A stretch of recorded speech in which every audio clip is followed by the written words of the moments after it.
Snell has not been the savior, and the Orioles have been dreadful. But B.J. Surhoff is having a career year. He's in the lineup tonight, but not Cal Ripken, still out with an injury. Last night, Ricky Henderson led the way to a Mets win. Tonight, he'll put it into gear once again as Octavio Dotel goes to the hill for the Mets, with Armando Benitez ready if needed.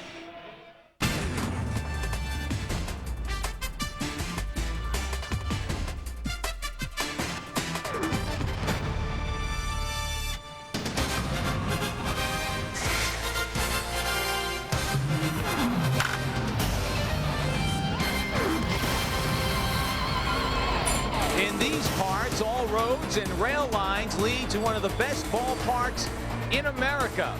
We're in the city of Baltimore, Oriole Park at Camden Yards, the home of the Baltimore Orioles, and Game 2 of this 3-game series between the Mets and the O's. It's a hot, sticky night, but the Mets don't care the way they've been playing.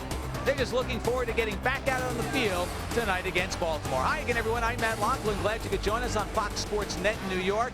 You know, in the last couple of years, interleague play hasn't necessarily been kind to the Mets, but 1999 has been a different year altogether. With the win last night, the Mets improved to 11-5 in interleague play, and that's second best in baseball behind just the Houston Astros.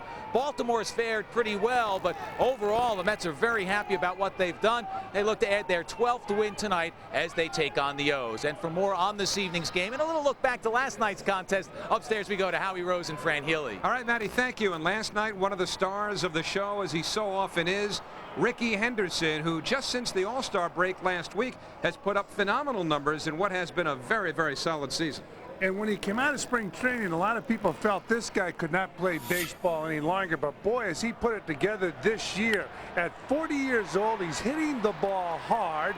He's playing solid defense. If he can stay away from injuries, he's going to steal about 60 bases. He told me the secret to his success in stealing bases, first step. It's as quick as anybody in baseball. But Henderson's been on fire during the month of July. And he'll have half the night off tonight. Ricky will serve as the designated hitter. Now, this season has been another major disappointment for the Baltimore Orioles. However, one of their veterans, B.J. Surhoff, who's been a very good player for a long time, is having probably his best year. And the Mets scared the Orioles during the offseason because they were interested in acquiring B.J. Surhoff.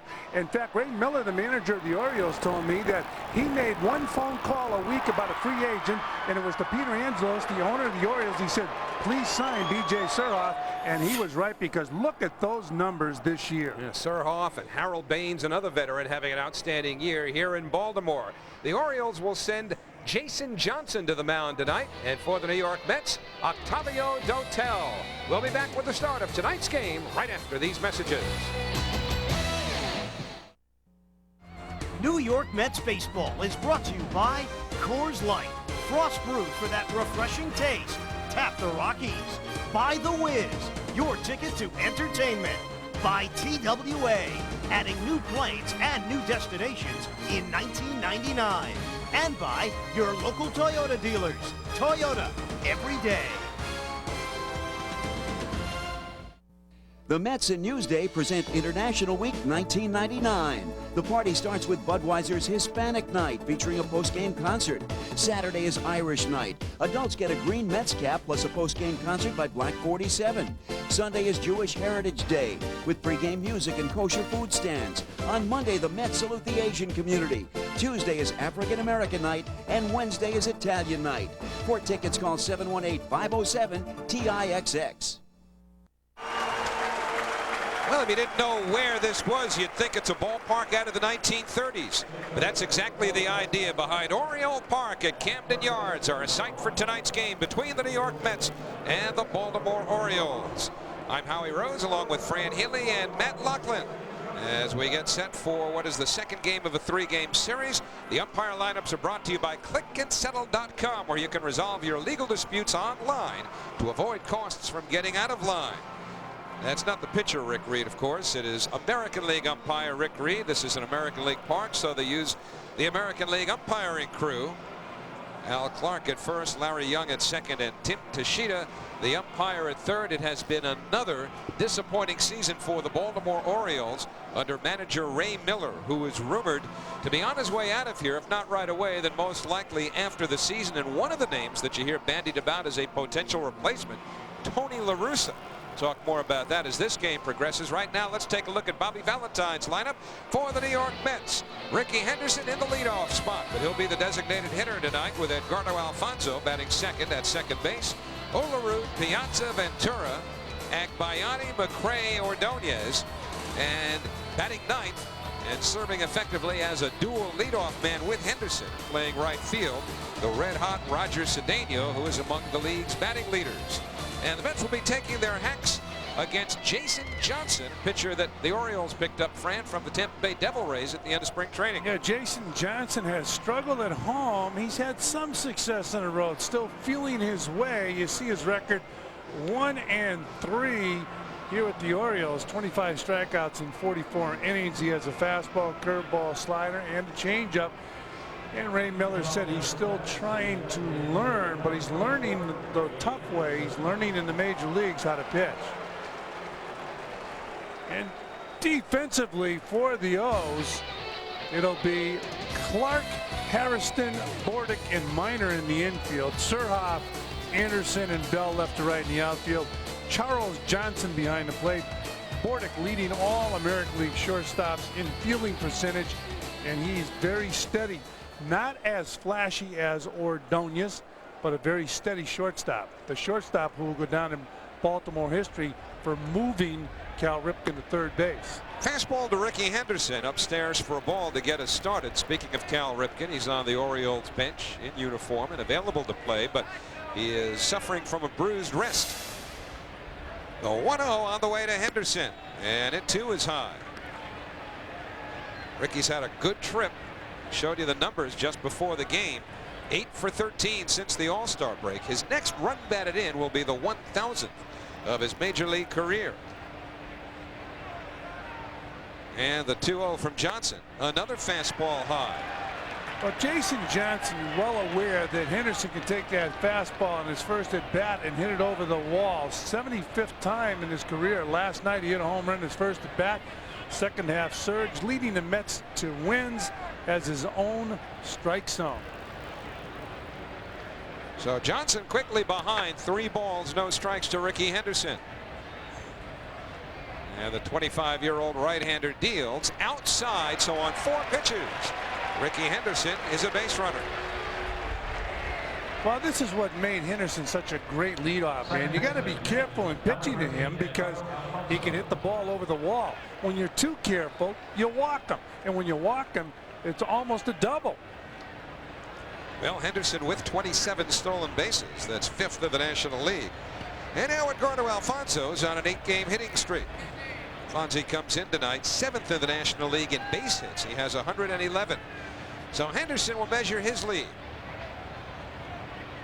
Not running, and the pitch taken away. So 5 in a row out of the strike zone by Jason Johnson. Jason Johnson also is a full-blown diabetic, and he watches his blood sugar throughout the ball game. He goes into the clubhouse and measures it. You see the most stolen bases by 2 teammates, Cedeno and Henderson, 77. And on the verge of tying that Met record. There's a strike, 1-1. And the sarcastic approval from the crowd on the first strike of the night thrown by Johnson. So Mookie Wilson and Bob Baylor in 1982. Mookie and Wally Backman in 1984. And Cedeno won't get one on the bench, but the guy on first base could do it at any second. Ricky Henderson. 1 ball, 1 strike.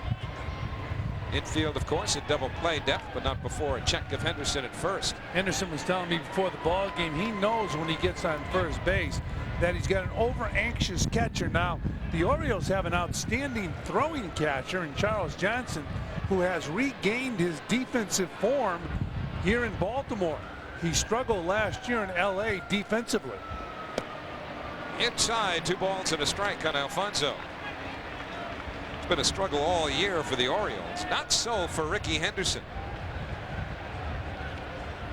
Well, Howie, watching Ricky Henderson in spring training, and I know he was saying when the bell rings, I'll hear the bell and I'll come out swinging. You have to have your doubts about a 40-year-old that has 1 or 2 hits at the end of spring. Not anymore. No, boy, has he really gotten it together this year.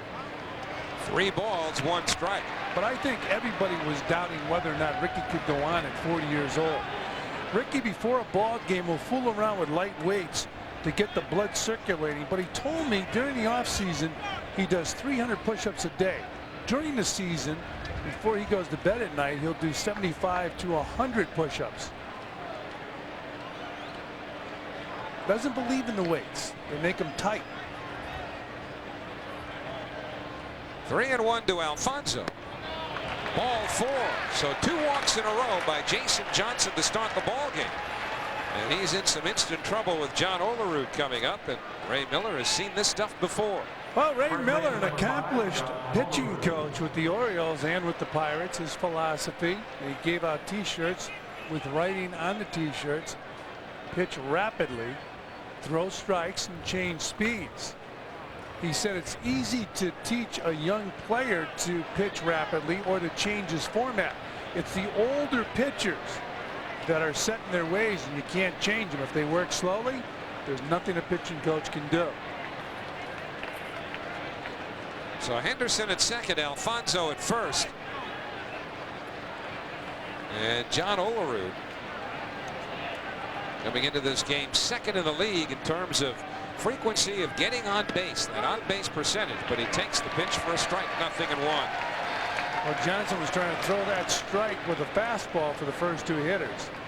Charles Johnson probably suggested mixing in a different pitch. Although it was a hanging breaking ball, it was a strike. Mets have not swung the bat yet tonight. Henderson leading from second.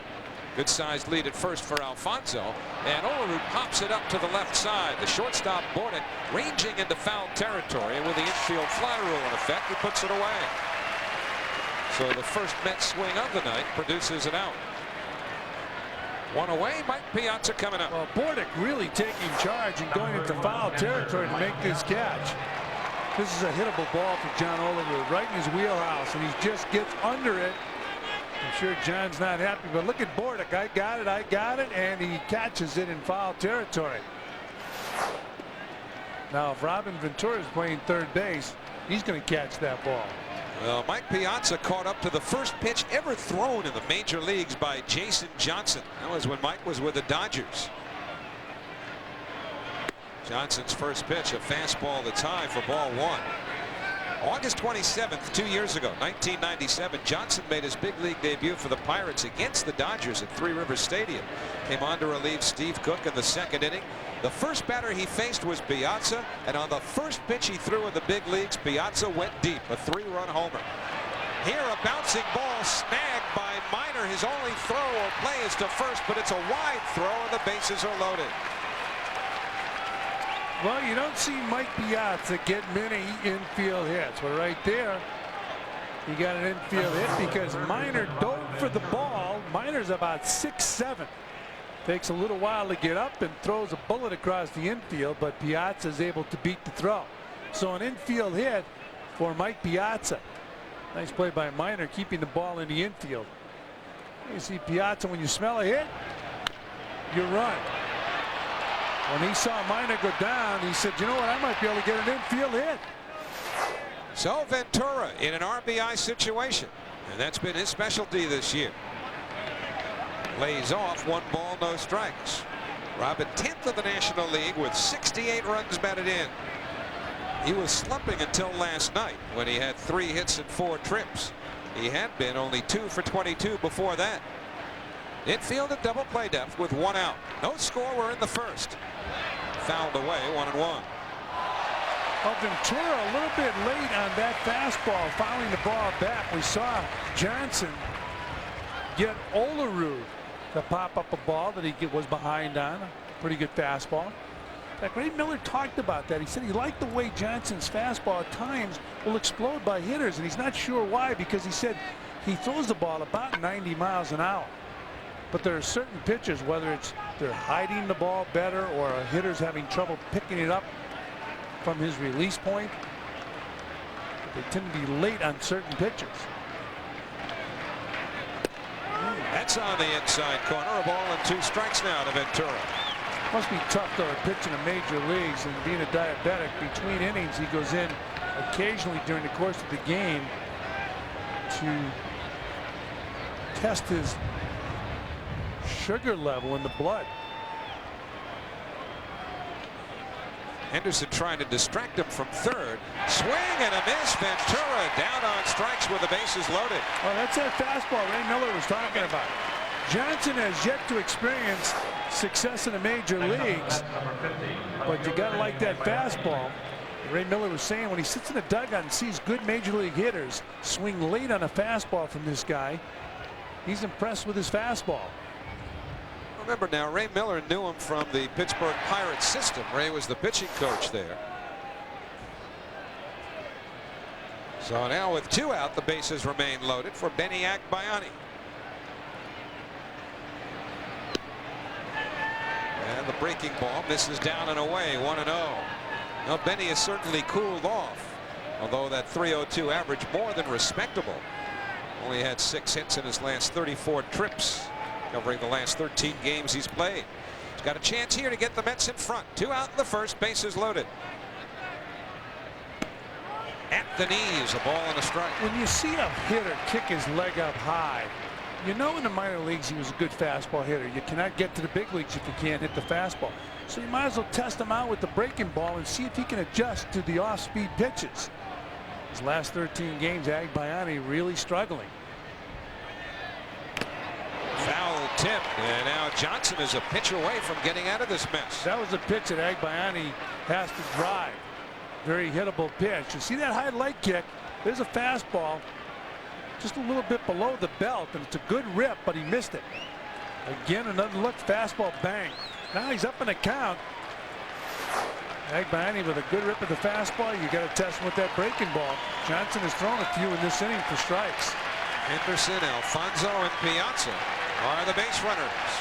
2 men away, a ball and 2 strikes on Agbayani. Johnson deals. Popped up, short right. Hairston wants it, and he's got it. So the Mets leave the bases loaded in the first inning. Johnson walked the first 2 he faced. Gave up an infield hit to Piazza, but pitches his way out of it. Middle of the first. Mets nothing. Orioles are coming up. 98 degrees at game time tonight here in Baltimore. Hazy skies above Camden Yards, and the Orioles lineup, presented by their manager Ray Miller, features Brady Anderson leading off in center field, Mike Bordick at shortstop, B.J. Surhoff having a career year, followed by Albert Bell, delightful as always down here, Harold Baines the DH, Will Clark at first base with Charles Johnson catching. A 3rd generation of Hairston, Jerry Hairston Jr. is the second baseman with Delino DeShields on the DH, and Ryan Miner in for Cal Ripken tonight. And Octavio Dotel making his 4th start. And although Dotel has not pitched in the major leagues for the Mets in almost 2 weeks, the Mets sent him down to Norfolk just before the All-Star break to keep him on line, get him a start. And he pitched very, very well on Thursday at Toledo, pitching 5 innings and getting the win in a 3-2 Norfolk win. He gave up just 3 hits and a run, striking out 6. Yeah, he has shown good stuff since coming up to the major leagues with the Mets. Of course, he did start off against the very tough Atlanta Braves, but he doesn't lack for confidence. What he needs now is a couple real solid wins. Whether he gets into the 7th or 8th inning, it will really help Dotel because he has a lot of confidence in his stuff. And a fastball to start off Brady Anderson for a strike. Brady Anderson had 2 hits in last night's game, and he's been hot lately with 12 hits in his last 23 times at bat. The 0-1 from Dotel, just off the outside corner, a ball and a strike. A few years ago, Brady Anderson really spoiled the people of Baltimore when he hit over 50 home runs. Probably spoiled himself. Yeah, he did. Well, you know what? Let's face it, if he hits 25, you're happy. He's not going to go 50 again. Finds that one foul, a ball and 2 strikes.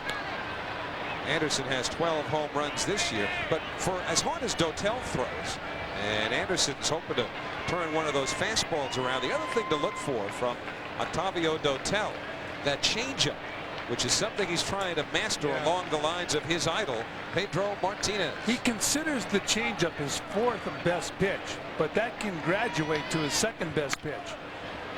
Still 1-2 on Brady Anderson. In my opinion, a straight changeup is a great pitch because it's easy on the arm. It's a lot easier on the arm than a split finger.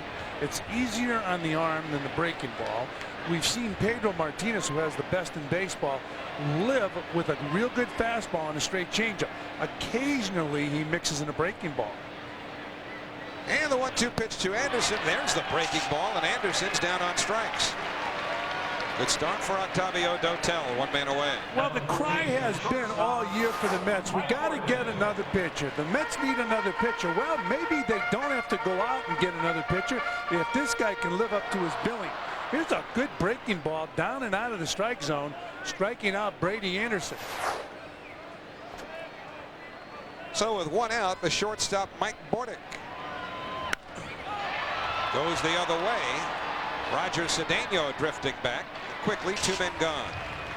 Well, defensively for the Mets, you see Cedeno out there in right field. He's joined by McRae and Agbayani in the outfield. In the infield, it's Ventura at third, Ordonez at short, Alfonso at second, Olerud at first, Piazza behind the plate.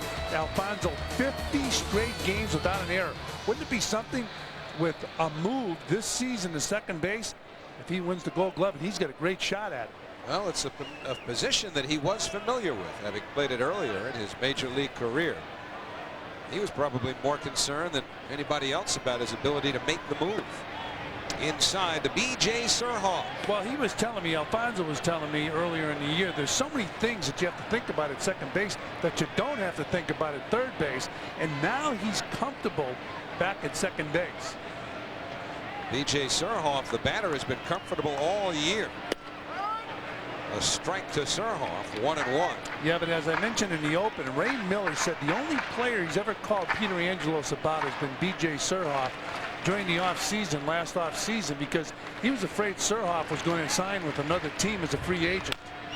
Bounced foul, and the Mets were one of the teams that were strongly in pursuit, at least at one point, of B.J. Surhoff. Ray would tell me that he talked to Peter Angelos, who's the owner of the Orioles. He talked about a few things and then bring up B.J. Surhoff. Finally, Peter Angelos said, okay, I'll sign him. So Dotel ahead of Surhoff out of Rye, New York. 1 ball, 2 strikes. Came inside on him. He fouled it back. Good movement on that fastball. Got right in on the hands of Surhoff. Yeah, you can see Dotel growing just in a few starts with the Mets.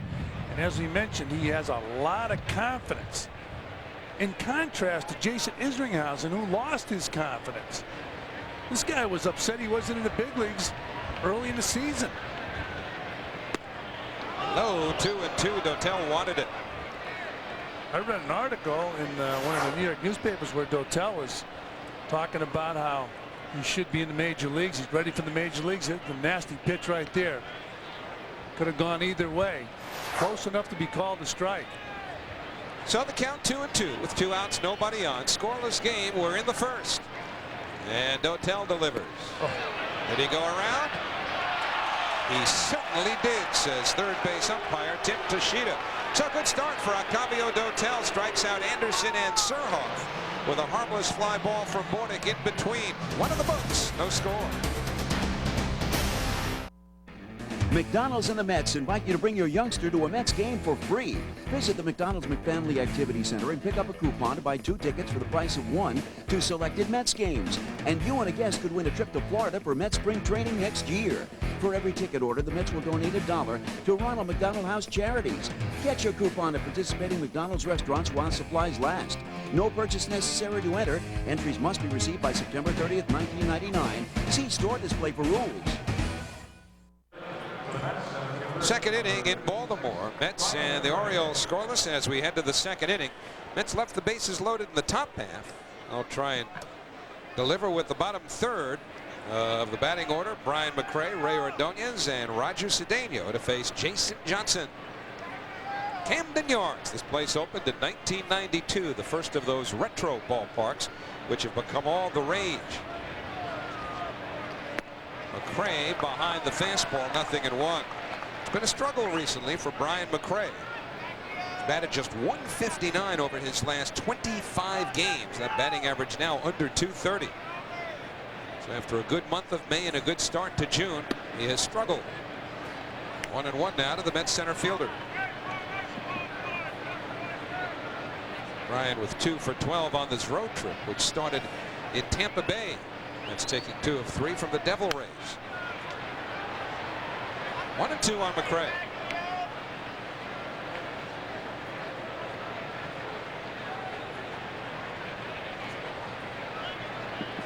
Notice that number 7 on the sleeve of not only Jason Johnson, but of all the Orioles players.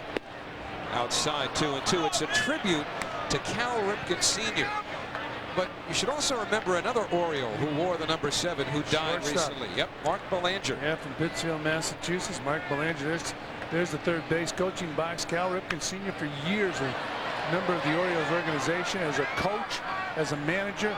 Played against Cal Ripken Sr. when he managed the Elmira Orioles in Elmira, New York, back in the 60s. A lot of players played for Cal Ripken Sr. And the guy that really benefited from him was Cal Ripken Jr. because he was always at the ballpark with him. So 2-2 to Jason Johnson, or to McRae, and Johnson's pitch fouled back. Well, Johnson's coming in with that fastball, and again we see McRae a little bit behind Johnson's fastball. But keep in mind that even though the Mets made 3 outs with the bases loaded in the first inning, they had good swings. They were a little bit behind on this big right-hander. Upstairs with a change, 3-2. And in contrast to that, Octavio Dotel got the 3 outs in the first inning against the Orioles. Nobody had a good swing. 2 strikeouts and a fly ball to right field for the Orioles against Dotel. Charles Johnson flashing those signs to Jason Johnson. It's a Band-Aid battery, Johnson and Johnson. and Charles Johnson has a Band-Aid on his finger. Payoff pitch to McRae upstairs. So for the second straight inning, Johnson walks the leadoff man. He got into big trouble in the first, but pitched his way out of it. And he showed a good fastball in the first inning. John Olerud got him to pop out in foul territory to Mike Bordick. He struck out Robin Ventura with a letter-high fastball and got Vinny Agbayani with the bases loaded to pop out. So good pitching by Jason Johnson in the first inning. And right now, nobody out in the second, and he has Brian McRae on first base. There's an interesting call. Do you think about bunting? I mean, Bobby Valentine hates to give up an out. But you got Cedeno up next, and then Ricky. Would they bunt the struggling Ordonez here? Well, he shows no inclination to bunt as he takes a strike. Ordonez has been in a batting slump. Remember, his average actually topped out at .303, but he's had just 12 hits in his last 69 trips. But you're only going to come out of a slump if you are allowed the luxury of swinging the bat. Early in this ball game, with McRae on first, I'd have Ordonez swing, see if he can hit his way out of the slump. McRae running the pitch high and tight. Johnson's throw in time. That's a beautiful throw. That's why he's one of the best throwing catchers in all of baseball. It was a bad ball inside on Ordonez. Watch Johnson, how quick he is. Gets that ball, brings the glove over by his right ear, throwing that ball to second base. A strike to second. That is a catcher's strike to get a runner at second base. Charles Johnson, who is not fast, is very quick with his feet behind the plate. So the count 1-1 on Ordonez, and the fastball taken high. And as a catcher, you're taught when you catch that ball to bring that glove along with the ball to your ear. While you're doing it, you're positioning the ball in your fingers. You want to grip that ball across the seams, get the true carry. Fouled away to the right side by Ordonez. This one will reach the seats. And the count 2 balls and 2 strikes. Charles Johnson got off to a miserable start this year with the Orioles. Of course, most of that as a hitter rather than a catcher, but is he quick? Look at the glove. He brings that glove from inside in the strike zone. He brings it near the ear on the right side of his head and quickly gets the ball down to second base. But you can see how quick his hands were, bringing that glove to his ear. 2-2 to Ordonez, and again it's fouled off to the right side. Albert Bell over by the stands, but it's quite a ways back. You know, for a while, Howie, we were taught to take that ball out of the glove immediately when it got in there and bring the ball to the ear. The problem there is you have to get a perfect grip within a split second to get it out of the glove and bring it to your ear. If you bring the glove around with the ball, you have a chance to arrange the ball in your hand by using the glove.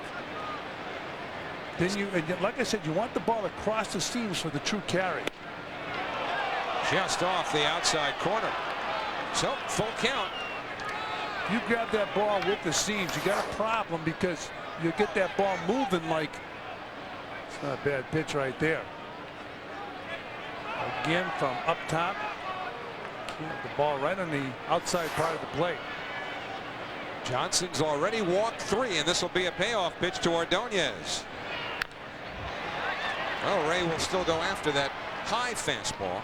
That one borderline, but certainly up. Let's talk about the grip on the ball for the catcher. You don't want it like a pitcher. A pitcher wants to grab a ball with the seams or off center to get good ball movement. A catcher doesn't want that. That's ball 4. Ray's is one of the more aggressive hitters on the Mets. Maybe one of the more undisciplined hitters on the Mets. So again, a payoff pitch to Ordonez, and this one tapped up the middle, cut off by the shortstop Borden, and there are 2 men away.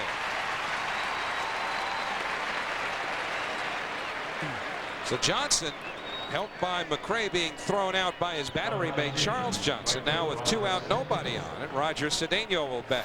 Very important to have a good throwing catcher. Watch how quickly Johnson gets a glove. And then the ball out of the glove, and then quit. Look at where it's up by his ear. That short arm throw, and it's right on the money at second base. Good quick hands, quick feet, strong arm. And now Cedeno, and he shows bunt, pulls it back. It's 1-0. Roger tied for 5th in the National League with his .332 batting average, and of course he has 50 stolen bases to lead the majors. So with his speed, Minor in on the grass at third, and is chopped that way. Minor had to back up. Will he get him? He does, and the side retired. So no runs, no hits. Charles Johnson throws out a runner, and in the middle of the second in Baltimore, we're scoreless.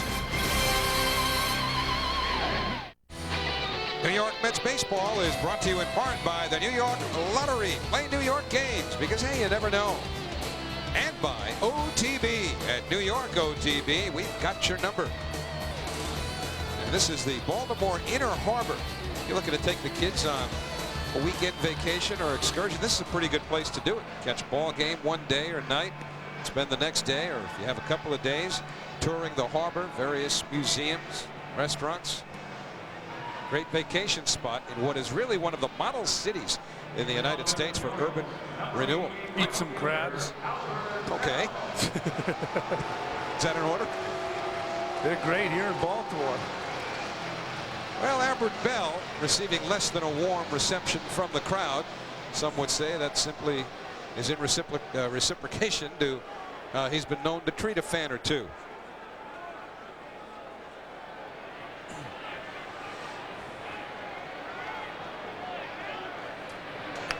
And the breaking ball fouled away. Albert Bell signed a 5-year deal, and already he's thinking about the end of it. Unbelievable.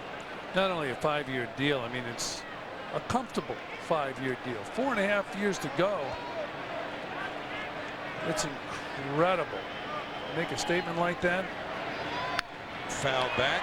Made an obscene gesture towards fans recently and has been booed repeatedly since then, as if that kind of thing should be a surprise at this point, because his resume is littered with incidents like that. Absolutely. And I was surprised the Orioles decided to go out and sign him. But you know, it seems like a team feels they can change him. Yankees were interested in Albert Bell from what we read during the offseason. And the 0-2 hit the other way, but snagged on the backhand by Olerud. 1 man away. Well, in the first inning, right there, Albert Bell didn't have a real good swing at Dotel. In the first inning, Dotel dominated the 3 hitters he faced. Brady Anderson was number 1. What does Dotel do? Strikes out Anderson on a breaking ball.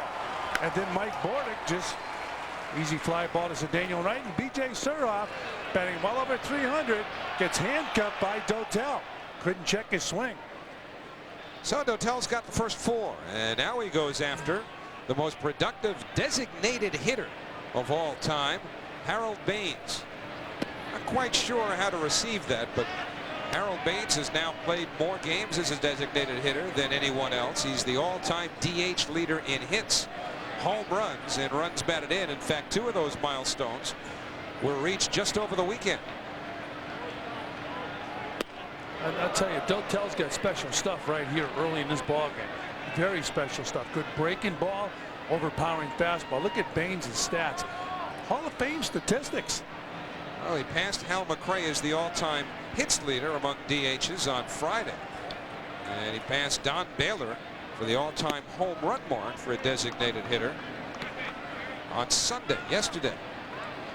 Well, they go over those scouting reports, and then when you get a scouting report on Baines, they say he likes to pull the ball. So the Mets have employed the shift for Harold Baines, whose number is retired in Chicago. Should say that was last Sunday against the Expos. And he hits this one in the air, short left field. Agbayani moving in. And there are 2 men out. Well, so far, the Orioles have had a solid season swinging the bats. And Dotel has faced 5 batters with pretty good stuff. And nobody has really hit the ball hard against Octavio Dotel.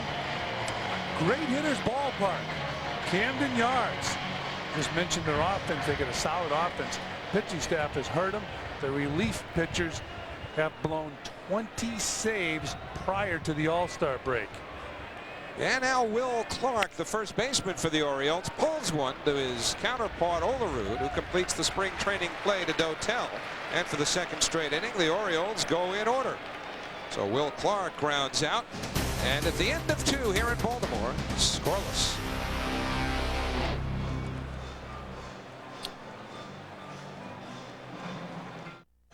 Frank Cashen is here taking in the game along with Mets GM Steve Phillips. Frank, a vice president and consultant for the Mets, was the architect of the great Orioles teams of the 60s and early 70s, and of course with the Mets through the glory years of the 80s. And Frank, I know the fans are wondering at home, what are you doing these days besides helping the Mets out on a consulting basis? What's up with you?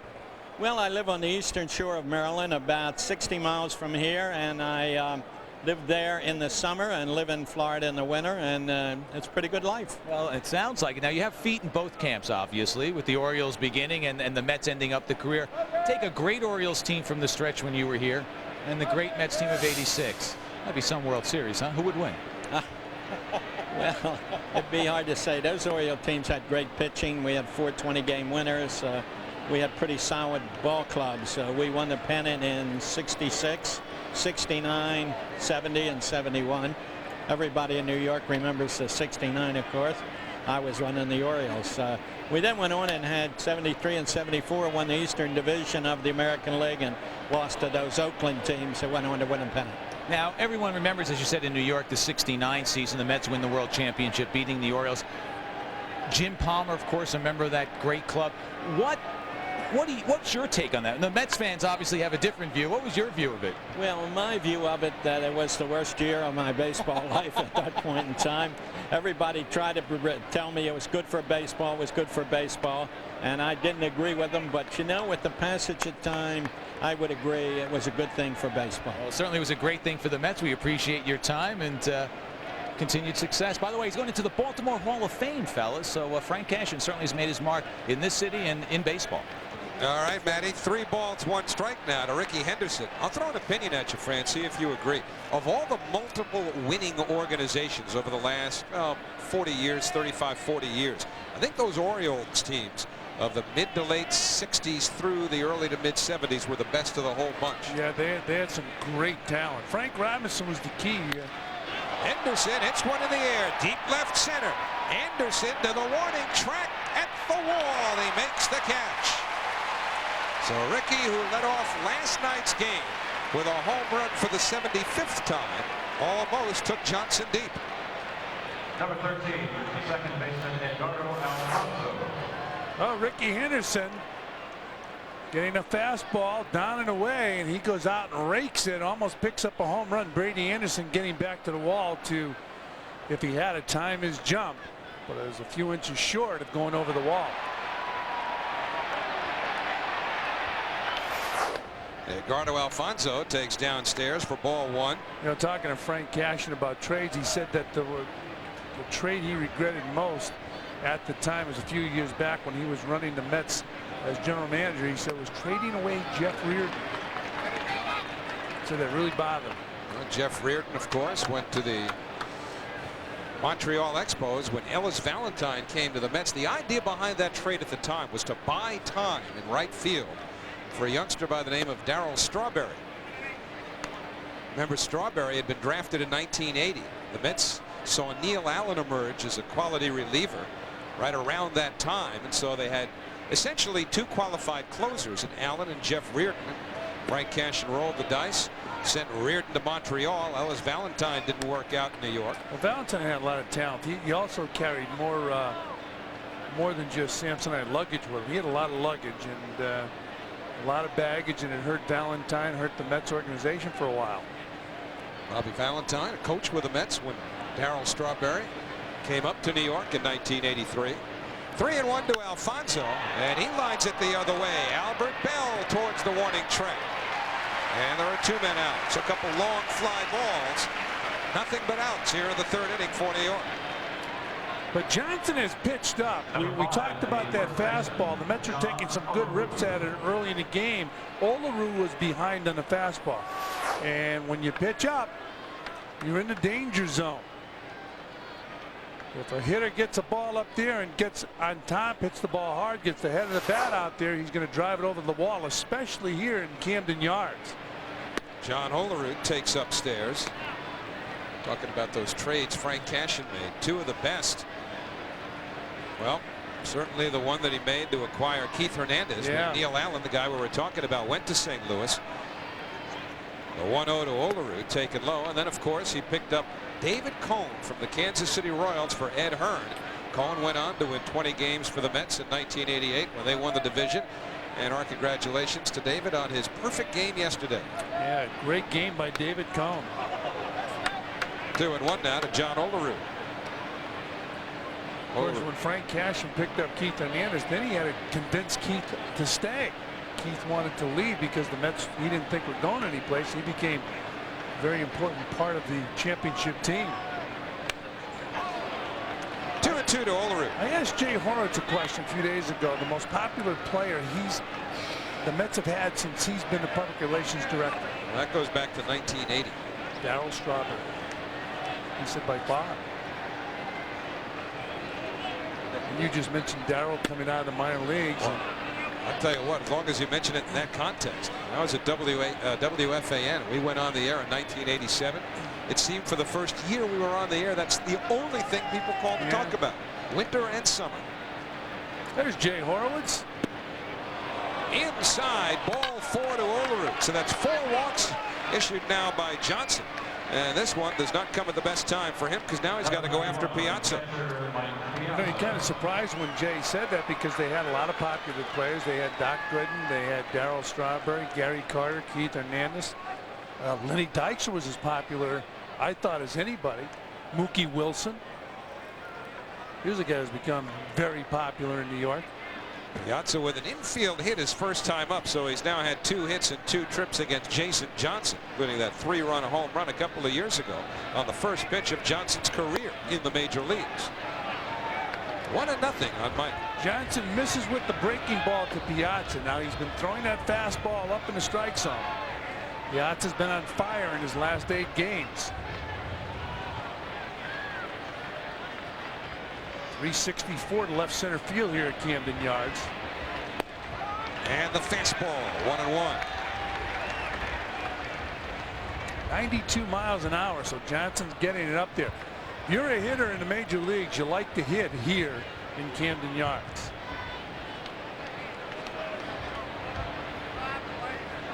And the 1-1 pitch. Hit hard through the middle. Olerud pulling in at second, and Mike Piazza now 3 for 3 against Johnson. That ball was scorched.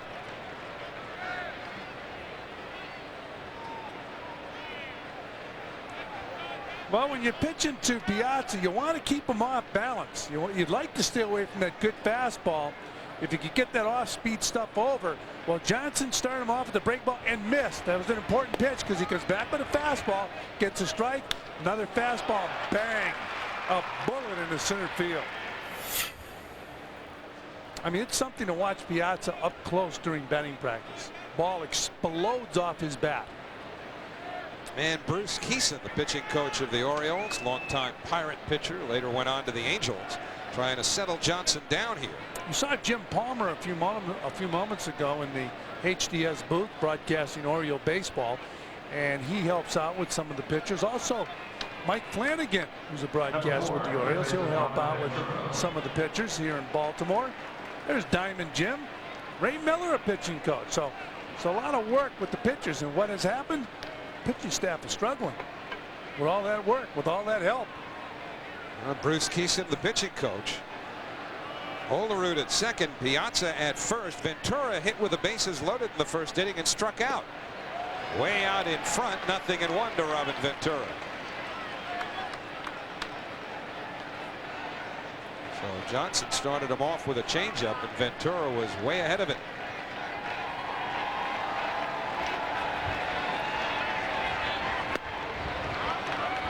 One ball, one strike.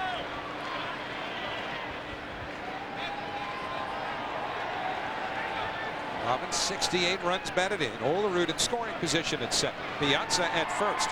Outfield around towards right. Inside, 2 balls and a strike. So Johnson missing with that breaking ball. We'll see if he challenges Ventura. I'm sure right now Ventura has fastball on his mind, sitting on that heater. Johnson's been throwing that for strikes. 3-1. That's not a good pitch. And Charles Johnson certainly doesn't want it down there. If you're catching, you say, I'm going to block this ball. I'm going to block this ball, but protect yourself. Johnson getting down there and keeping the ball in front of him. With Benny Agbayani slumping and the count 3-1. He's basically stayed away from the fastball to Ventura. Ordinarily, you'd look for the fastball or expect it here. Let's see what Johnson deals. 3-1. It is the fastball, and he beat him with it. A great location. You can't beat it. If you have good location, you're going to get the hitter. Living on the outside part of the plate. Here's an effective pitch. Look at the ball movement and the location. Excellent. So an automatic start for the base runners. 3 balls, 2 strikes, 2 outs. Off the inside corner. Johnson thought he had that one, and now the bases are loaded. Second time tonight the Mets have loaded the bases. 5 walks now issued by Jason Johnson. And Ray Miller's patience obviously wearing thin. So Agbayani will try and get the Mets on top. 5 walks were in the 3rd inning. No action in the bullpen. Ray Miller wants the big right-hander to pitch out of it. Agbayani popped to second, his first time up. That was with the bases loaded. And that ended the 1st inning for New York. Well, Johnson misses 1-0. No place to put Agbayani. He's in a good situation right here to get a fastball. He popped up on a fastball in the 2nd inning. Olerud at third, Piazza at second, Ventura at first. Not much speed at all on the bases. And the 1-0. 1 ball, 1 strike now. Good pitch from Johnson.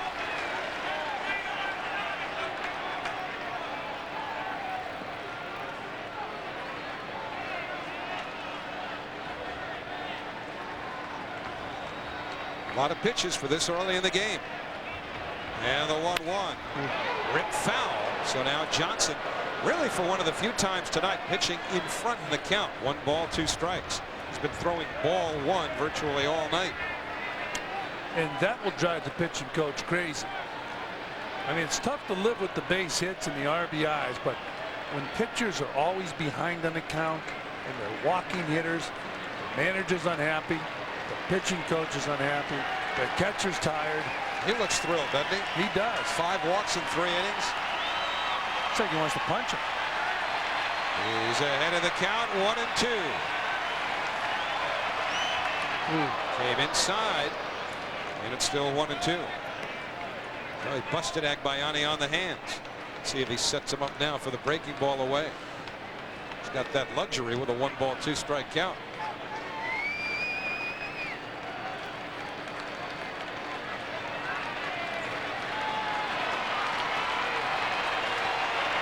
And the 1-2 pitch in the dirt. Nice stop by Johnson. And that's an excellent stop by Charles Johnson. He looks extremely comfortable in blocking balls. Watch him go down both knees. That ball's not getting by him. He got the glove down there between the legs, and he let that ball hit off that chest protector. He's one of the best defensive receivers in all of baseball, along with Pudge Rodriguez of the Texas Rangers. And the 2-2 pitch to the second baseman. Hairston bobbles the ball but recovers, and Benny Agbayani has left the bases loaded for the second time in 3 innings. So is Jason Johnson. No runs, a hit, 2 more walks. So he's walked 5 through 3 innings. He's thrown 70 pitches but still scoreless. New York Mets baseball is brought to you in part by Payne Weber. Thank you, Payne Weber, for the advice. And the new home of the expansion Baltimore Ravens, getting set to start their 2nd year in the National Football League, next door to Orioles Park at Camden Yards. Gorgeous baseball setting. All started with the Babe many years ago. Although John McGraw played down here with Major League team. Wilbert Robinson, who went on to manage the Brooklyn Dodgers. I guess they weren't called. They were called the Brooklyn. Oh, they nicknamed them the Robins when Wilbur Robinson. They were the Robins, yeah, Brooklyn Robins.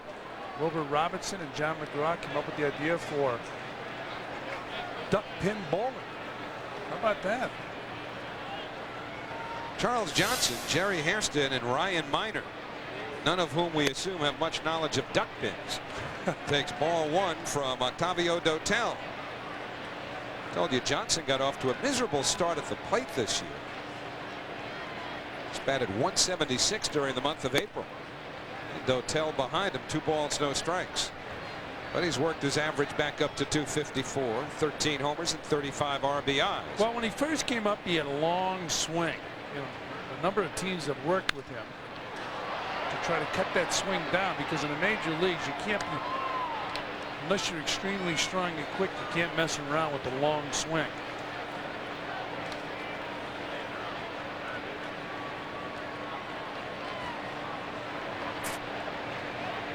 And the 2-1 to Johnson, up and in.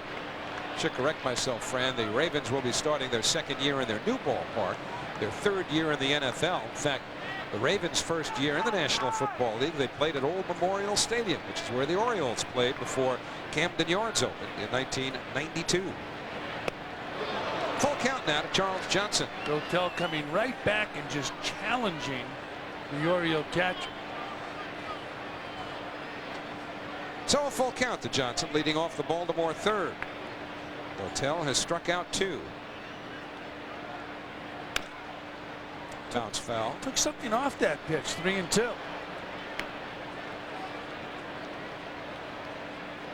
Funny, Dotel's idol is Pedro Martinez. Pedro Martinez looked up to Juan Marichal.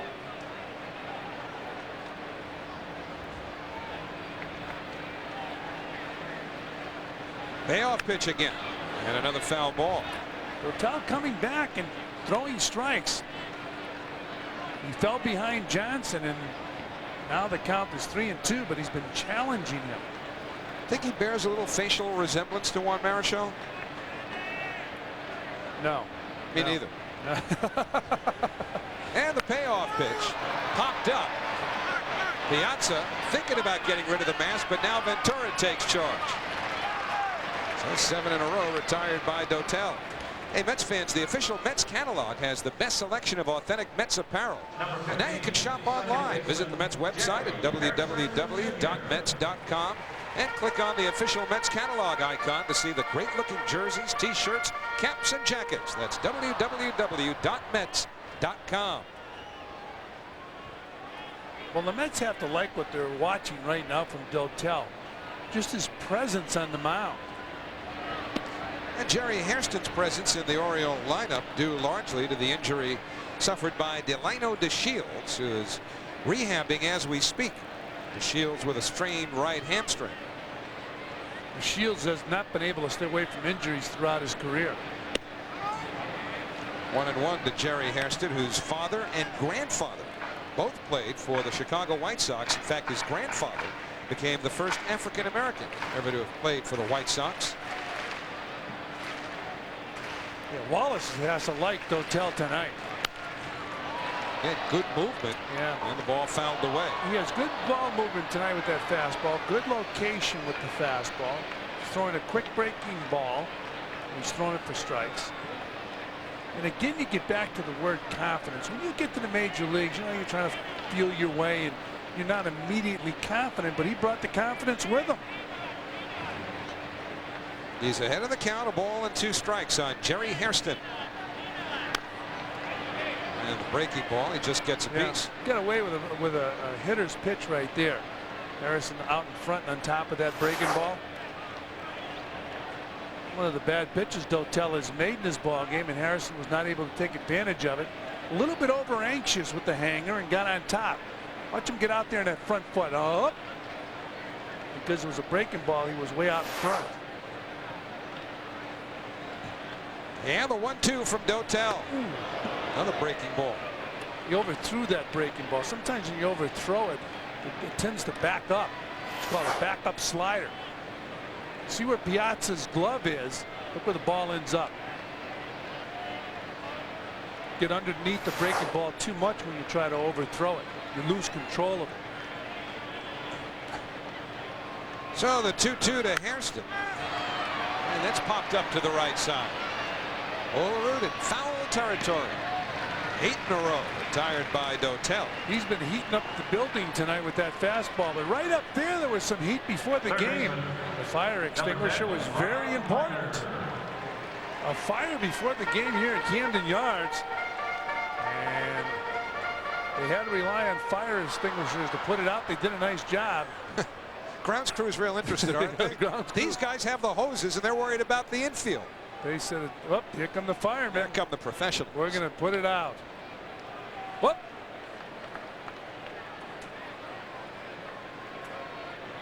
So with 2 out, nobody on, a breaking ball to Ryan Miner. 0-1. So Dotel gets ahead of the big 6'7" third baseman with a breaking ball.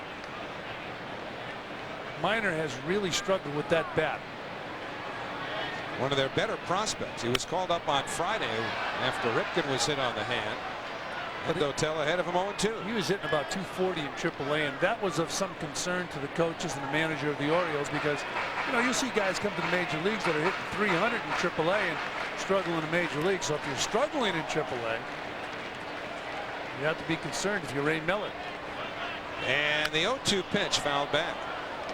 They're not getting around on Dotel. They've been fouling a lot of pitches off. He's got special stuff right now. Key for Dotel is to stay strong. It was hot and humid before this ball game. It has cooled off a little bit. We've had a wind here tonight. Some sort of a breeze since the game started.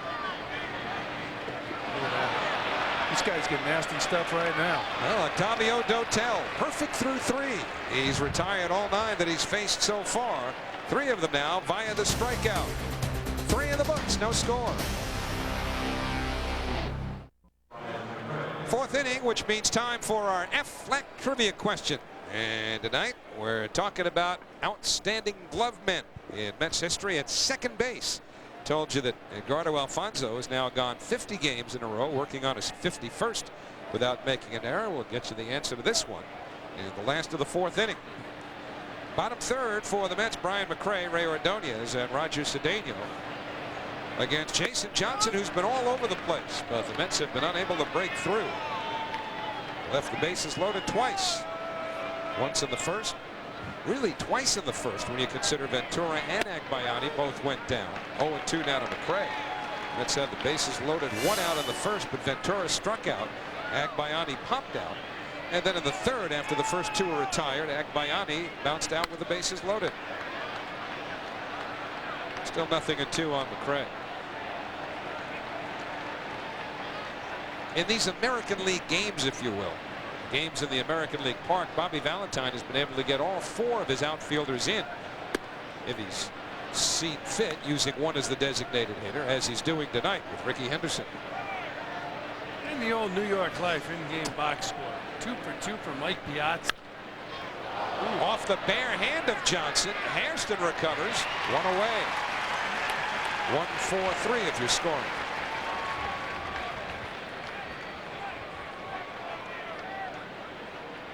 Number 10, shortstop Ray Ordonez. Well, Johnson's about 6'5". The ball's bounced over his head. He sticks that bare hand up and deflects it. Not a good move by a pitcher or by anybody trying to bare hand the ball, but plus you get that topspin on the ball that McRae hit. But Harrison was able to field it after it deflected off Johnson's glove or off his bare hand, and they get Brian McRae at first base. 1-0 now to Ray Ordonez.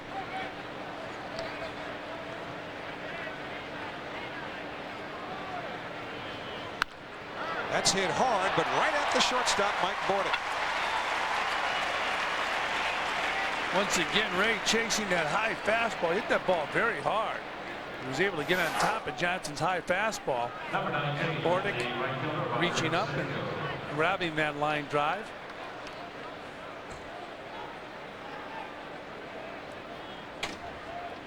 Ray loves that high fastball. So with 2 outs, nobody on, Roger Cedeno will bat. He grounded to third his first time up, taking all the way. How about that? We assume. Yeah, I never saw it. I mean, Roger, if you're going to take all the way, you would have the bat up.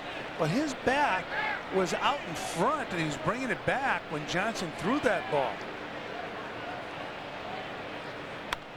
Now he tries to bunt and fouls it off. What do you think? Does that indicate, if anything, that he might not have been ready for the pitch, or that he was just taking it? That was his way of showing it. Yeah, but if you're going to take it, I mean, you know, bring the bat back in a position where it looks like you're going to attack it, because that puts pressure on the pitcher. You don't want to show him you're taking it. Yeah, he's watching Johnson. He's taking all the way. He makes contact, got a shot at going out. No balls, 2 strikes. I'm surprised that he didn't get that bat back, because if you're going to take a pitch, you want the pitcher to miss with the pitch. He's not going to miss with the pitch if you have the bat out over the plate. He's going to just assume this man's taking. And the 0-2 from Johnson. Slowly hit, but right at Hairston.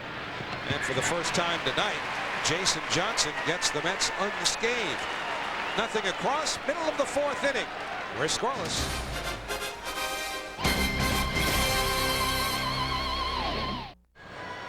Last of the 4th inning, the answer to our Aflac trivia question concerning the Mets club record holder for consecutive games without an error by a second baseman. Well, when they were the defending world champions, Kenny Boswell still makes his home down in Austin, Texas, has a successful car dealership down there.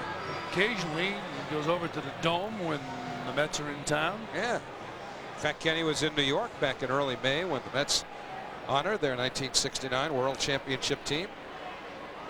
Kenny Boswell, 85 games without an error back in 1970. And Brady Anderson back to the top of the Baltimore batting order here in the 4th inning. Octavio Dotel has retired the first 9. He got Anderson on strikes to start the game. At least the bottom half of the first inning as far as the Orioles are concerned. Bounced slowly. Dotel will have to get over. And he does. Whoa, I thought he was going to overrun the bag. He ran so fast to first base. So 1 out.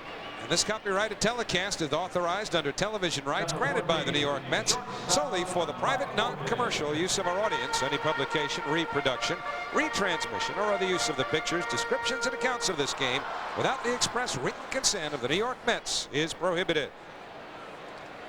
So Dotel with the first 10. And now Mike Bordick, who hit a fly ball to right field in the first inning.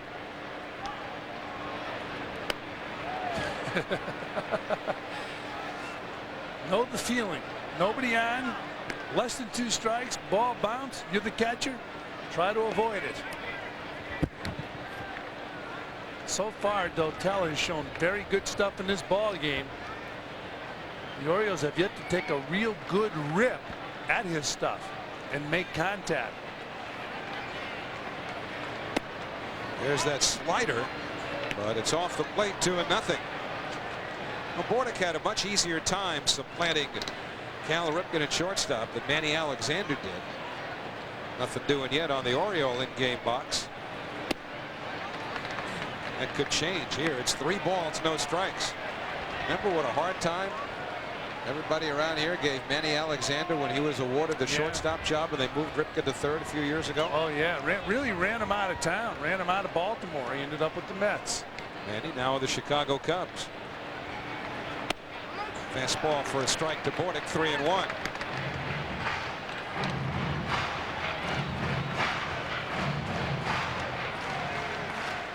Tavio Dotel has struck out 3. Dave Wallace has to be pleased so far. I'll tell you what, this kid, he was 3-0 and he came back with a low fastball about knee high. Then he comes back and challenges Bordick with a high fastball. A lot to this game is confidence. We talked about it earlier. A lot of guys don't come to the major leagues with confidence, but Tavio Dotel certainly has that. Just high, and the Orioles have their first base runner. So Dotel retired the first 10, but on a payoff pitch, he walks Bordick. And that'll bring up B.J. Surhoff. And what Dotel really needs now is to get a solid, dominating W next to his name, where he goes out and beats a good hitting team and dominates. And this is probably their best all-around hitter this season. And they've got a couple of other accomplished ones, most notably Albert Bell, but B.J. Surhoff all over the top 10 in the American League in the glamour categories with that .337 average, 21 homers, 76 runs batted in. And he lines this one over Ordonez's glove. The first hit for the Orioles. Bordick pulls in at second. Surhoff with a 1-out single. And that'll bring up Albert Bell. Surhoff struck out his first time up on a breaking ball, a sharp breaking ball where he tried to check his swing. Dotel, in this instance, throws a good fastball, and Surhoff goes down and hits it hard into left field. Ordonez could jump no higher.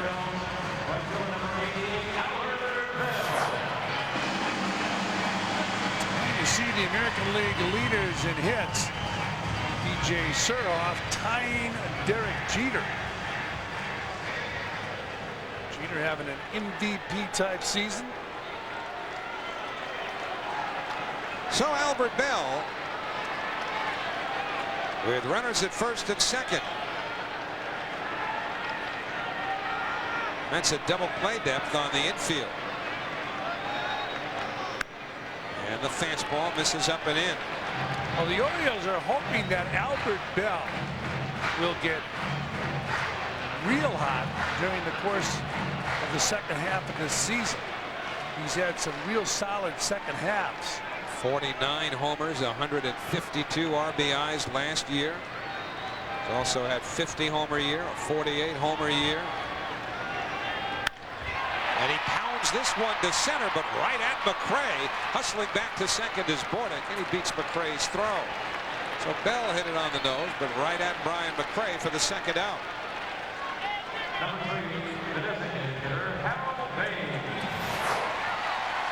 Dotel coming in and throwing that breaking ball, and Albert Bell hit this ball extremely hard. Had good carry out to the center fielder, Brian McRae. See, it really doesn't help you when you know you hit the ball hard. You want to see a base hit.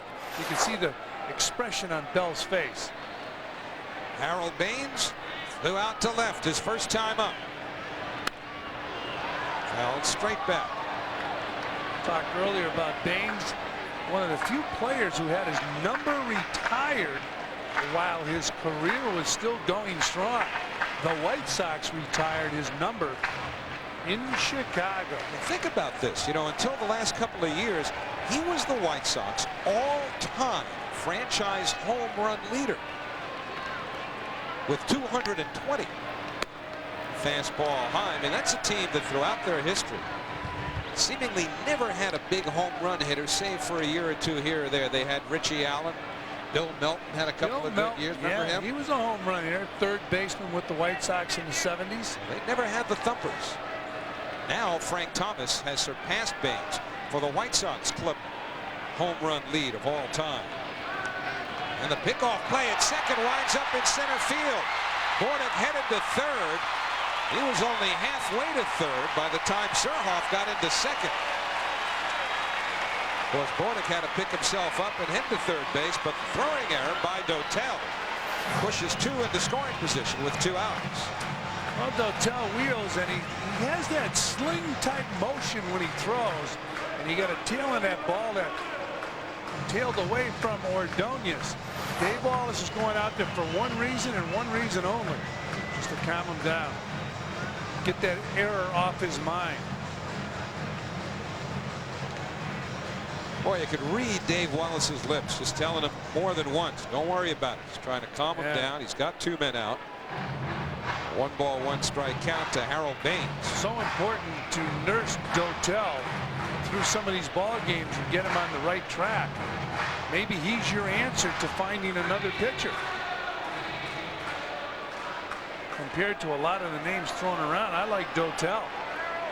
Bordick at third, Surhoff at second. 2 outs, scoreless game. We're in the 4th. And the 1-1 to Baines. Caught him there. 1 ball, 2 strikes. Baines dropping his bat in disgust. Dotel rearing back and throwing that heater right by him.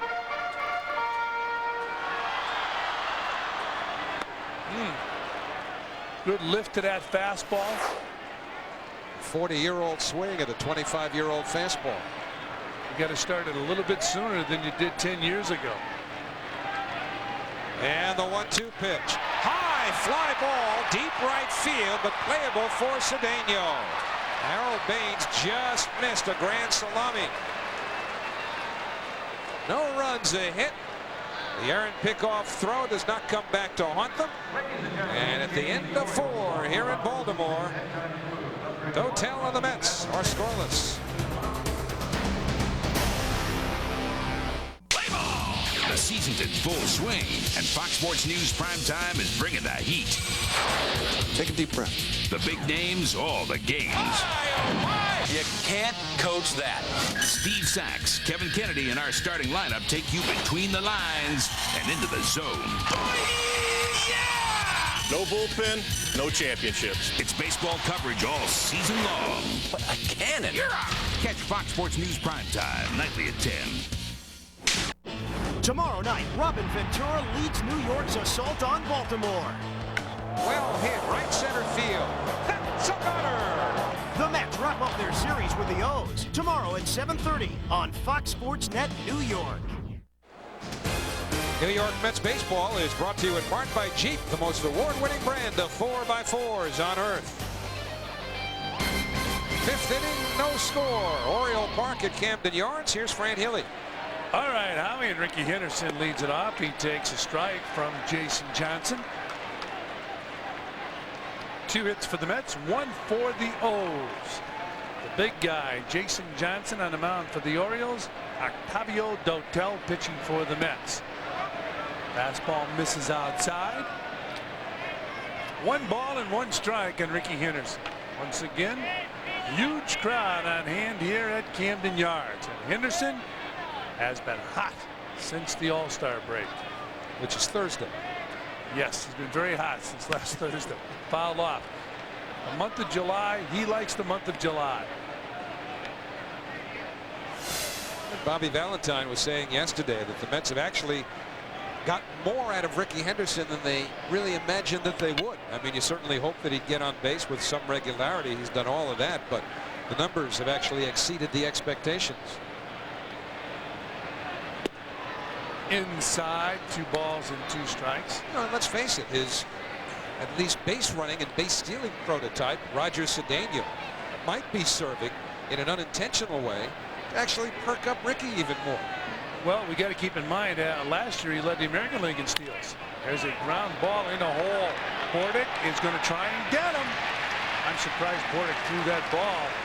Will Clark stopped it from going by first base, and Ricky Henderson with an infield hit.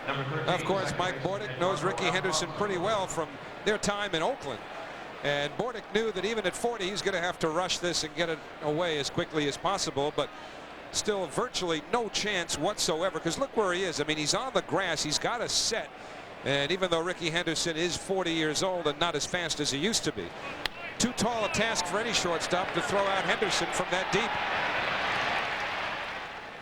So now Edgardo Alfonzo will step in. He asked for time, and Rick Reed, the home plate umpire, gave it to him.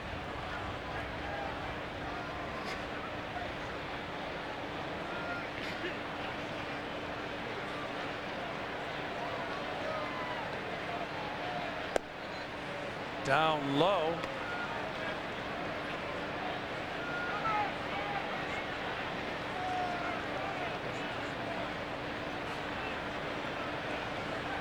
One ball and no strikes on Alfonzo. Nobody out, top of the 5th inning. Beautiful night here in Baltimore, Maryland.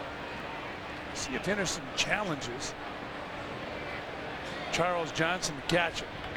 Of course, Ricky Henderson or Roger Cedeno won the steal away for tying the Met record that we talked about before for steals by a pair of teammates in one season. An obscure record to be sure, but testimony to what Henderson and Cedeno have done, considering we're only halfway through the season or a little bit further along than that. Swung at and missed by Alfonzo, so it's 1-1. Here's a situation in Baltimore where you have an outstanding throwing catcher. If you're a pitcher, you've got to work on your move to first and work on your quickness to the plate.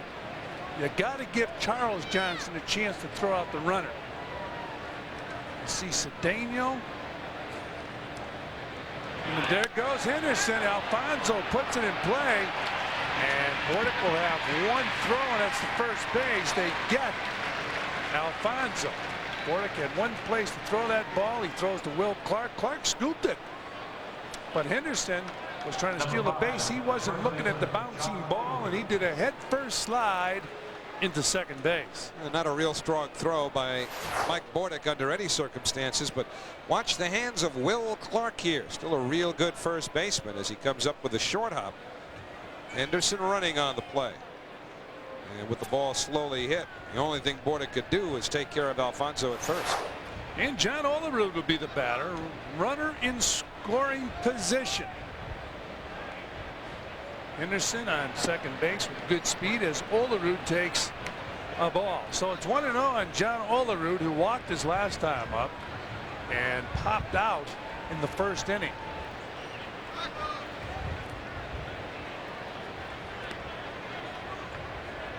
Henderson with the lead off second base. Outside to Olerud. 2-0. Now Jason Johnson, I'm sure, doesn't want to pitch around Olerud because Mike Piazza has faced the big right-hander 3 times in his career. He's got a home run and 2 singles. He did fool him with one pitch tonight. Mike had an infield hit. Olerud fouls it back. So now you're impressed by a 3-for-3 against the pitcher. You mentioned a guy who's 1 for 13 or 10 for 13. You could care less. Yeah, you know what I'm really impressed with? In his first at bat, the first pitch that Jason Johnson threw to Mike Piazza, hit a home run. You know what? Johnson will never forget. Will always respect Mr. Piazza. Johnson 92 pitches tonight. And the 2-1 pitch to Olerud, fouled it back. Olerud can't seem to catch up with Johnson's fastball in his wheelhouse. Same kind of swings that several of the Orioles have had at Octavio Dotel. Yeah.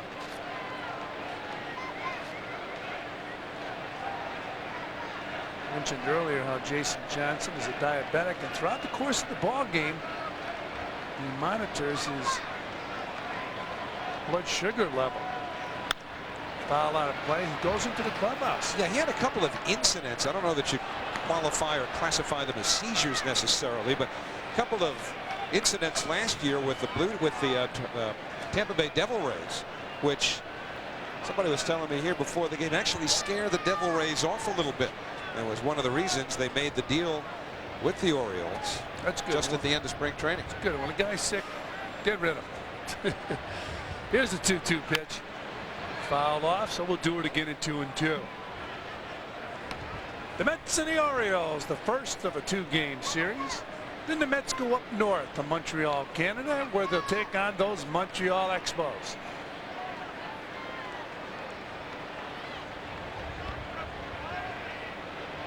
Two balls and 2 strikes on Olerud. Johnson taking his time.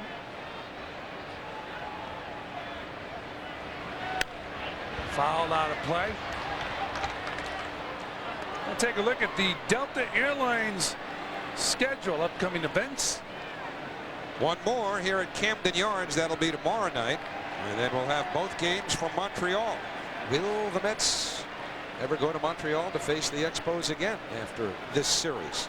The Expos beating the Yankees right now 2-1 at Yankee Stadium, and they are in the 5th inning.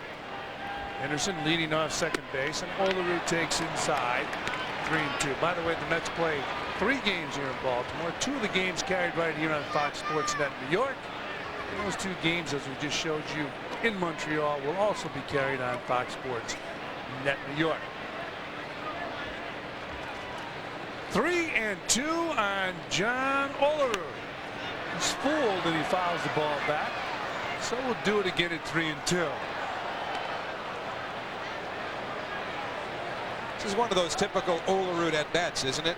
He's had trouble getting around on heat and fouled them back, but he's been able to work the count now to his favor. And then a breaking ball where he was out in front. He fouled back, so he's been fighting to stay alive. Now he's ahead in the count 3-2. The old man with the lead off second base. Johnson throwing a breaking ball and misses, but time was called by Rick Reed, the home plate umpire. It's all about working the pitcher. And the Mets have a couple of people in their lineup. Ricky Henderson, who's now at second base, and John Olerud in the batter's box now, who are as adept as any hitter in baseball at working the pitcher and ultimately getting their pitch to hit. Yeah, that's one thing the Mets have, is a number of hitters who will work deep into the count. Olerud, it's a fly ball to center field. Brady Anderson is there, makes the grab. Henderson tagging and hustling over to third base. So Henderson's on third, and now coming up will be Mike Piazza. 2 for 2 in this game. Number 31, catcher Mike Piazza.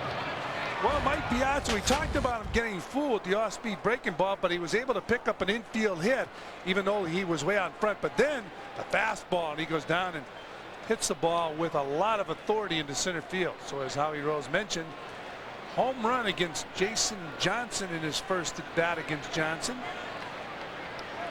And here tonight, he's 2 for 2. 2 men are out. Henderson running down the third baseline, trying to shake up Johnson. Piazza takes the ball, so it's 1-0 on Mike Piazza.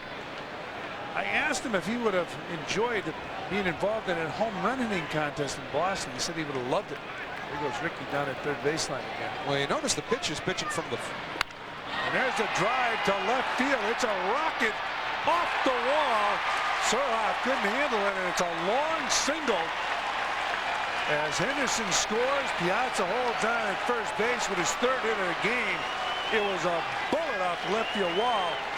Have to take a look at it again. I'm surprised Surhoff didn't make a play on that ball, even though it was hit very hard. Well, Henderson was trying to distract Johnson because Johnson, with the runner at third, elected not to pitch from the stretch position. So he was trying to distract him into a balk. But then, of course, there's the distraction of Mike Piazza's bat. And once again, he made outstanding contact. Remember, the single we showed you in the 3rd inning was hit hard, as was this line drive to left field that Surhoff may well have misplayed. Robin Ventura, the batter, takes down low, ball 1. Another rope by Mike Piazza. Surhoff did get back to the left field wall and appeared to have a play. And Piazza didn't bust it at first, the first step or two, but then when he realized that ball was going to sail to a point where it might get over Surhoff's head, never mind out of the ballpark, he turned it on.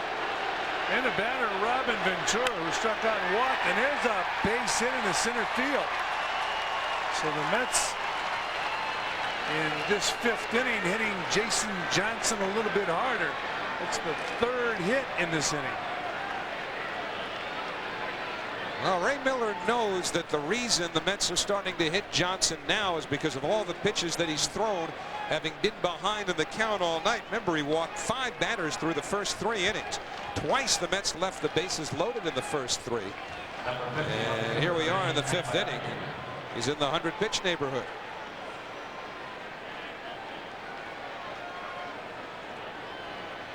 So 2 men are out. Top of the 5th inning. The Mets have scored a run. It's 1-0. Here comes Ray Miller out of the dugout. The bullpen for the Orioles has really struggled, blowing 20 saves during the course of the first half of the season. Johnson just gave up 2 hits in a row. Piazza driving in a run. Piazza thought he had a home run, didn't bust it out of the box. He doesn't get to second base, I don't believe, on that ball anyways. He ended up on first base, moved to second base on a line drive base hit off the bat of Robin Ventura. So the Mets have runners on first and second.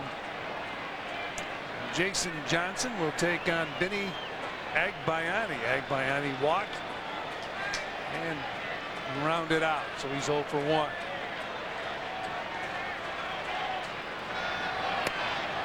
Up high. Ball 1. 1-0 on Agbayani. He'll be followed by Brian McRae.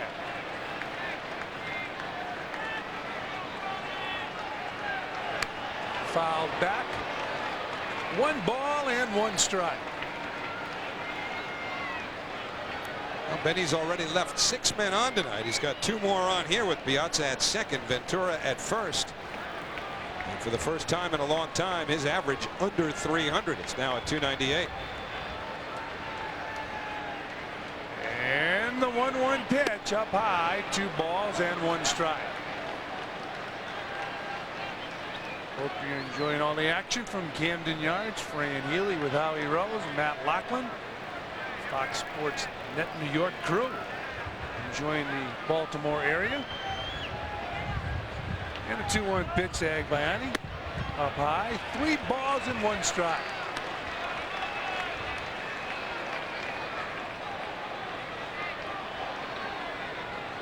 The exhale from the manager's not a good sign. Arthur Lee Rhodes going in the bullpen for the Orioles. 3-1 on Agbayani. Runners on first and second. 2 men out. Mets up 1-0. 5th inning. Foul out of play. 91 miles per hour, that fastball from Jason Johnson. Not quite a full house, but they sold 3 million tickets before opening day this year. Before they opened the gates, they had 3 million tickets sold for this season.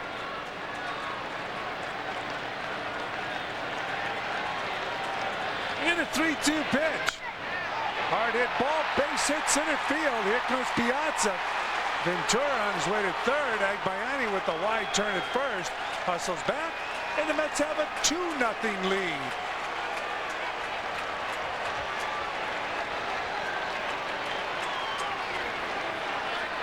Well, Ray Miller looking at the Mets batting order.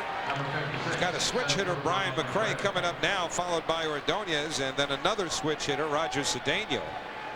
He had a left-hander, Arthur Rhodes, in the bullpen.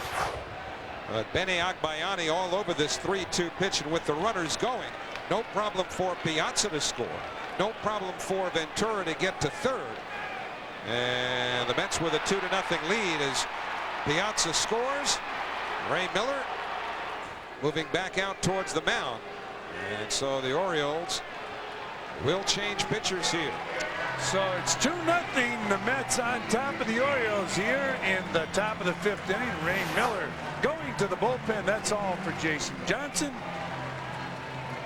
Now it's time for our Omni-Point call to the bullpen, and we'll be back. Good. Well, new pitcher Arthur Rhodes will take on Brian McRae when play resumes here at Camden Yards. Jason Johnson knocked out of the ball game by the Mets. Johnson threw a lot of pitches. Yeah, particularly early in the game. We mentioned he left the bases loaded in the first and then the third inning. He was pitching from behind virtually all night. Now Arthur Rhodes, at one time one of the brightest starting pitching prospects in all of Major League Baseball. That's how he started his career with the Orioles. 3 years ago, they shifted him pretty much to exclusive use out of the bullpen. And now his name has surfaced in some trade rumors involving the Mets. Well, they were telling me before the ball game, the Orioles coaches and manager, that they were hoping that Rhodes would pick up the slack and become a stopper here in Baltimore. So they brought him out of the bullpen late in the game a couple times. He did a nice job. They felt they found the solution to a problem, and then he came in the ball game and got clobbered. So he's back as a middle reliever for the Orioles, and he'll take on Brian McRae. The Mets with a 2-0 lead here in the 5th inning. Steve Phillips, present general manager of the New York Mets, talking to former general manager of the New York Mets, Frank Cashin.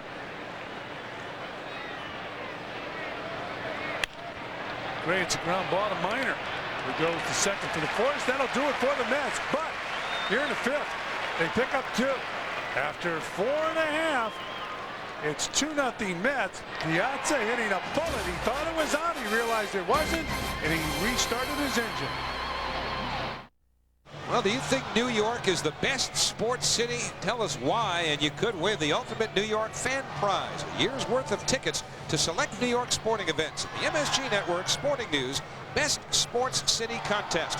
Just log on to msgnetwork.com or sportingnews.com/NYC to enter. Watch Sports Desk tonight on MSG Network for complete details. The amazing thing about this town, Baltimore, at least as a baseball city, they had some of the great teams of the last half century here in the late 1960s, early 1970s, and they struggled even to draw a million. Yeah. They didn't even sell out playoff games at Memorial Stadium. Look what a new ballpark will do. But even later on, remember in '79 when they won the World Series, or at least went to 7 with the Pirates and then won the World Series in '83? It was totally different with that team in the late '70s. Never understood that. Well, Will Clark, who's a new Oriole, takes a strike. Over his last 30 ball games, Clark is batting .344. That's 5 home runs. Got an 0-1 count. And he fouls the ball off down left field line, so it's 0-2. Clark grounded out in the 2nd inning. He's batting .311. Remember him coming up with the Giants, the intensity that radiated off of Clark's face? Still does. Ended up with the Texas Rangers, now the Baltimore Orioles. And he drives this ball deep center field, way back. Home run, Will Clark.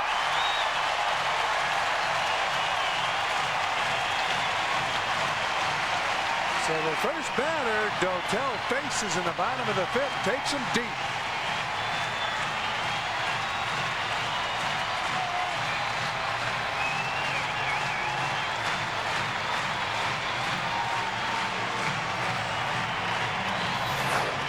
Well, the home run's one thing, but the situation's another. It was no balls, 2 strikes, and Dotel threw him a fastball, and Clark lost it. So he made an 0-2 pitch in a bad spot.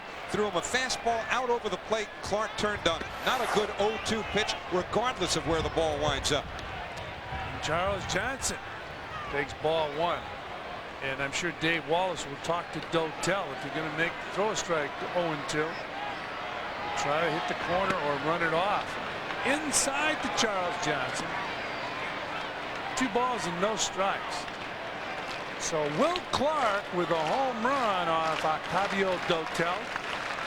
And it has a trickle-down effect. There's a guy who knows about home runs sitting next to Will Clark. Eddie Murray. Here's the 2-0 pitch. Johnson pops it out. Olerud calling for it. And makes the grab, 1 down. And now let's take a look at that old Jeep game summary. Number 15, Well, the Mets finally got to Jason Johnson in the top half of this inning after Johnson's wildness had him in trouble right throughout. Octavio Dotel retired the first 10 that he faced. Johnson still hasn't gotten Piazza out, and Will Clark accounting for the Baltimore run. Say that home run was 401 feet. They got over 500 home runs on the left there, and Eddie Murray. And then you throw in Will Clark. Came into this season with 253 lifetime. Now he's got 262. So he got about 770 home runs sitting there. The batter, Jerry Harrison, is 0 for 1 in this game. Young second baseman with the Orioles. Fouls the ball out of play. 1 ball and 1 strike.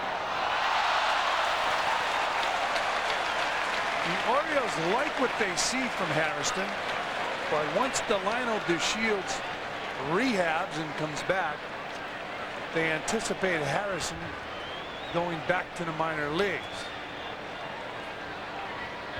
Harrison, about 24 years old, hits the ball hard, and nice play by Ventura.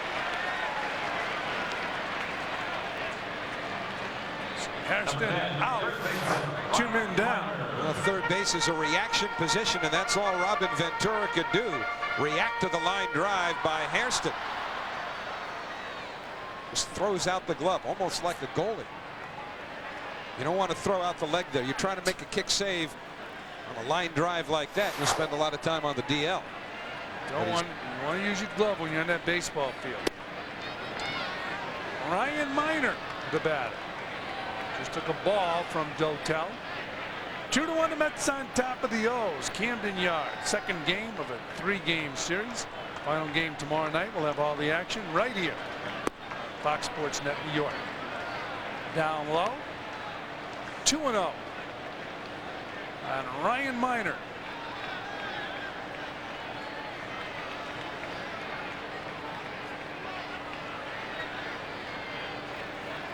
Dotel taking the signs from Mike Piazza. In the 2-0 pitch. Outside, ball 3. 3 balls and no strikes.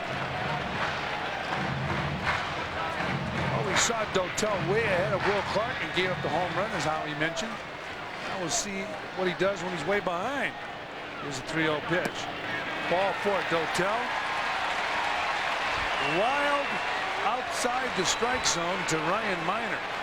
So the Orioles have a base runner with 2 men out here in the bottom of the 5th.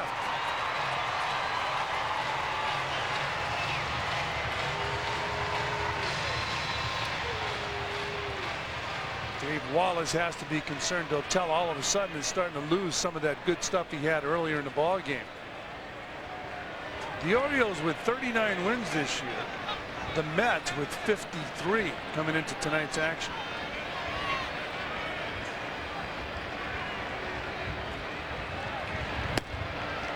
There's a ball to Brady Anderson, who struck out in the first and grounded out in the 4th. New York playing pretty good ball on the road. 27-19 on the road this season. They've won 13 of their last 19 games away from Shea. And Brady Anderson now up in a count 2-0. Got to be careful with this guy. He's got some pop in his bat. 2 years back, 50 home runs.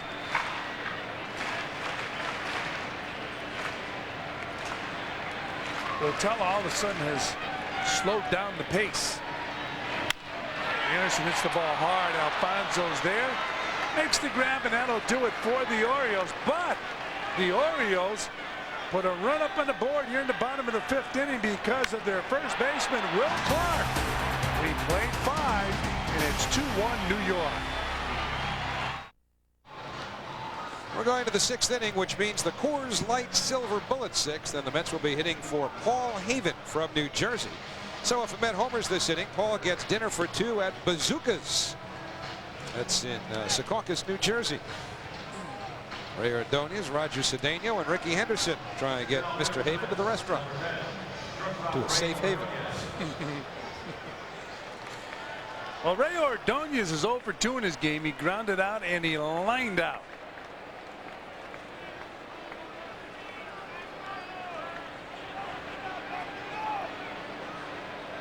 Tuesday, tomorrow night, Al Leiter will toe the rubber for the Mets. As Ray Ordonez takes a strike from Arthur Rhodes. Ordonez struggling with that bat. He takes down low, 1 ball and 1 strike. He'll be followed by Roger Cedeno and then Ricky Henderson.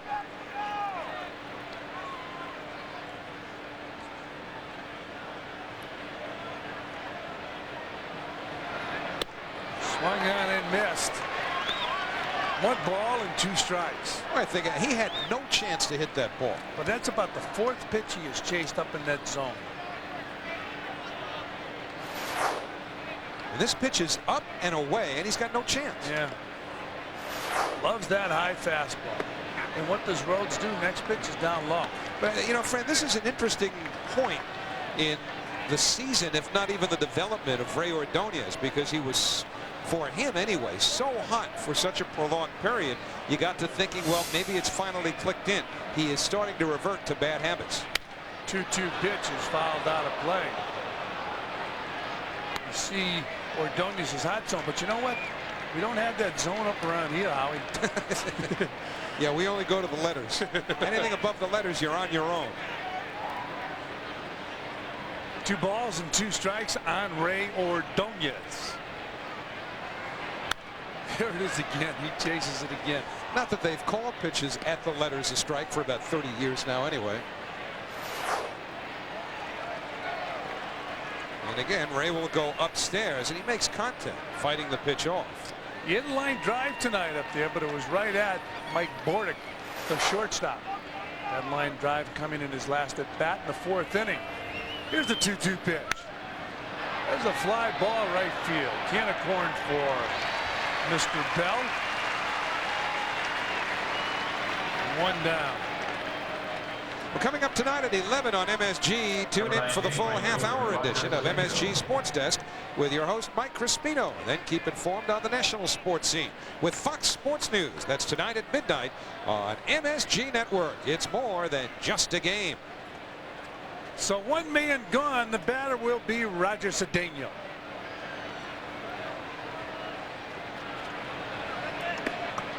Outside to Cedeno, ball 1. Picked it down as the find of the year if he continues. He's batting .329, stealing everything in sight. There's a strike. 1 ball and 1 strike on Cedeno. Cedeno under, I guess, some of the influence of Ricky Henderson. Swung on and missed. It's a home run hitter swing right there. 1-2.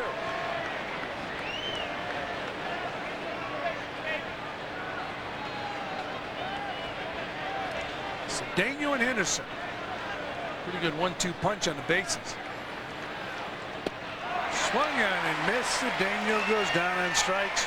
2 men are out here in the 6th. Well, the way Arthur Rhodes is throwing, and he's retired the first 3 that he's faced so far, including McRae to win the 5th and the first 2 here in the 6th. You can see why the Orioles figure, well, we could just get him out of the bullpen to where he could throw a couple of innings or so at a time and really just unleash that gas that he's got. He can be more than just a little bit effective. And that's certainly the master plan of Ray Miller. But again, Rhodes' name's come up in some trade rumors lately, and the Mets are among those who have been rumored to be potential suitors. Well, Rhodes right now will take on Ricky Henderson. Henderson takes a strike. Henderson walked, flied to center, and singled to short. Ricky picking up an infield hit in this ball game.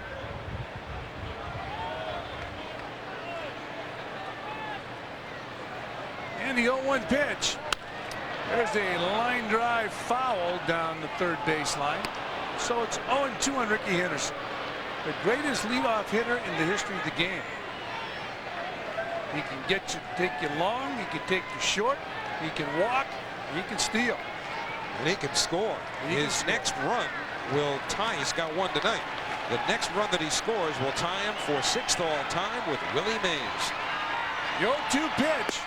Strike 3 called. So Rhodes, here in the 6th inning, pitches well. He sets the Mets down in order. 1, 2, 3. We go to the bottom of the 6th. We have a 2-1 ball game. Mets. New York Mets baseball is brought to you in part by Omnipoint, the exclusive wireless carrier of the New York Mets, and by Brewery Fresh Budweiser, official beer of Major League Baseball. This Bud's for you.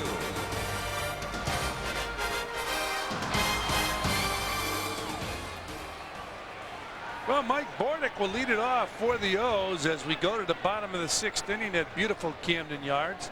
The Mets with a 1-run lead. Bordick 0 for 1. He's also walked. He takes inside, ball 1. Bordick batting .275 has been hot lately. He has a hit in 20 of his last 27 games. Facing Octavio Dotel. And he picks up a base hit, so Bordick gets his first hit of the night. For the Orioles, their 3rd hit off Dotel. And the contact is getting better and better and more authoritative for the Orioles. This ball hit well by Mike Bordick. In the 5th inning, Clark hit one over 400 feet for a home run. Hairston lined out to 3rd. Anderson lined out to 2nd. And the Orioles, remember we told you early in the game they couldn't get around on Dotel. They were fouling pitches back. Now they're getting around and lining them into play. And B.J. Surhoff will take his cuts. He had a base hit his last time up in the 4th inning. Ground ball to 2nd. Should be. Will it be 4-6? Not in time to first base. So Alfonso flipping to Ordonez. They got the force at 2nd base. And Bordick going in hard, taking Ordonez really out of the play. Yeah, this one was not hit as hard as some of the others. And Surhoff, just about to turn 35 years of age, busted it immediately out of the box. Of course, he's got the advantage as a left-hand batter. And even with the pivot and the quick throw by Ordonez, Surhoff just did beat it out. He's annoyed at the fact that he hit a ground ball in the first place. That's why he's shaking his head, not because he beat it out, obviously. Tied with Derek Jeter for hits in the American League. And Albert Bell will be the batter. Bell hit the ball very hard his last time up. Right at Brian McRae in center field. He grounded to first base his first time up, so he's 0 for 2.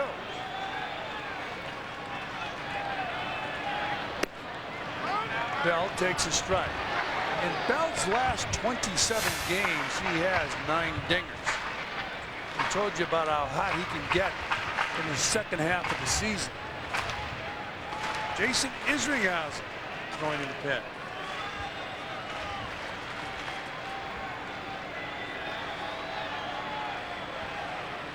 Dotel against Bell. The eyes will tell the story, the intensity. Bouncer back to Dotel, goes a 2nd for 1. That's all they'll get.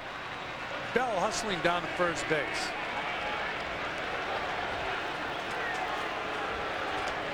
Mets fans, the official Mets catalog has the best selection of authentic Mets apparel. And now you can shop online. Visit the Mets website at www.mets.com. Click on the official Mets catalog icon and see the great-looking jerseys, T-shirts, caps, and jackets. That's www.mets.com.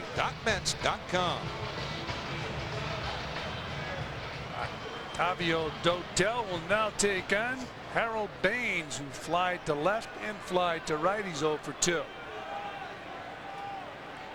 Boy, quietly, he has put together quite a career, hasn't he? Yeah, I just can't help feeling that it's discounted somewhat by all the DH that he's done. Yeah, good point.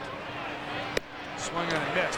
He has arthritic knees, which really kept him away from the defensive part of the game for many years. Look at that, 369 home runs, 1,500 RBIs. Recently, he has been exercising on a treadmill, they tell me, that they put underwater. And because of the exercise, he has more strength in both knees. He will eventually need replacements for his knees.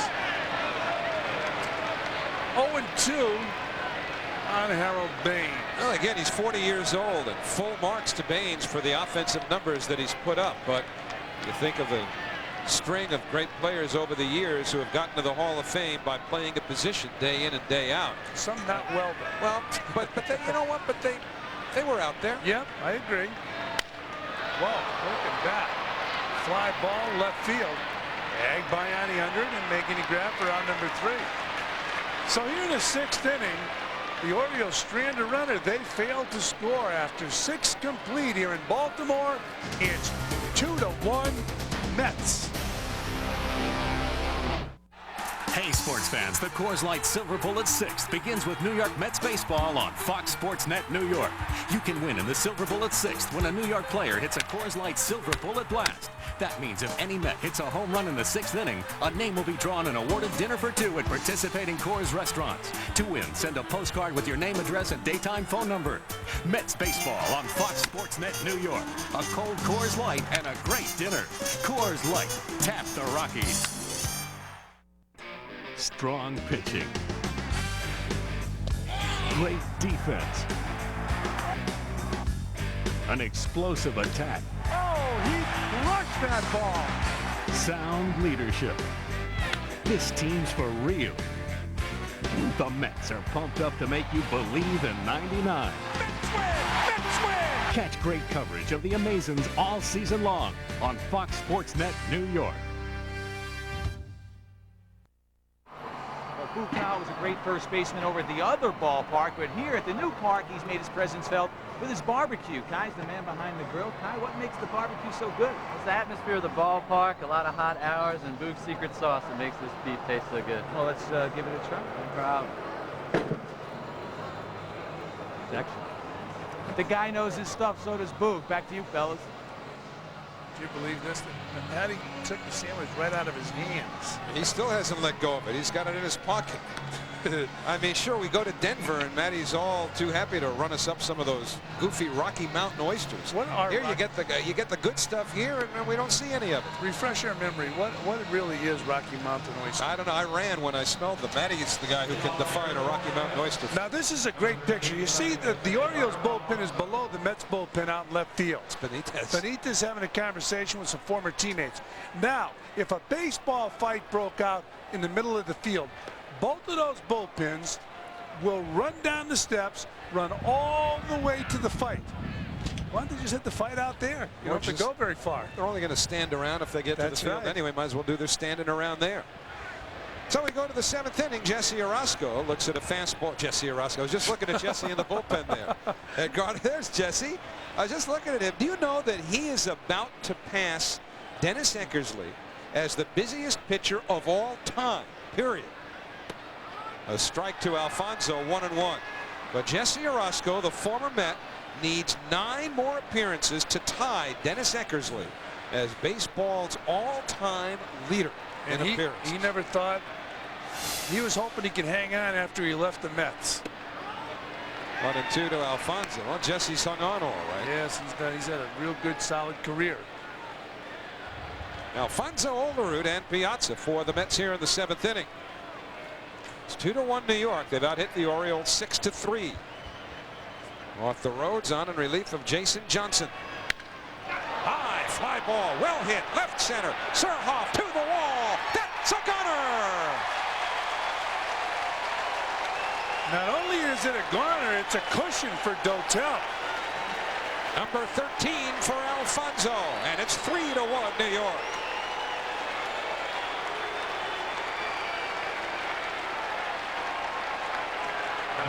He needs a bigger cushion. Or a bigger cup. He's got to get a good solid victory under his belt, and tonight could be the night for Dotel.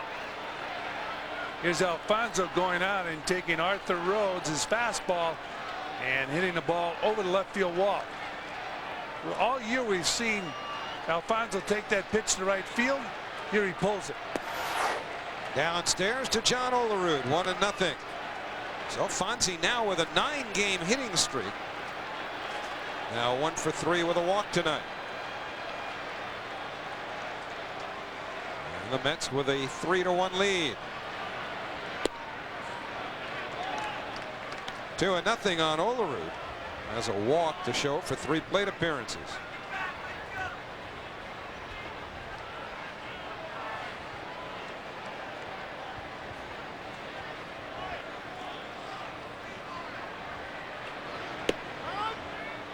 Two and one to Olerud.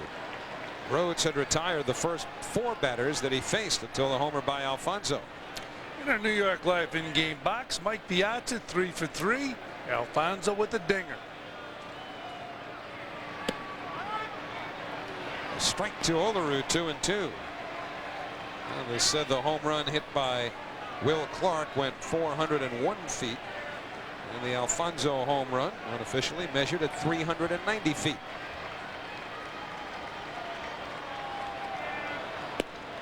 Full count now to John Olerud.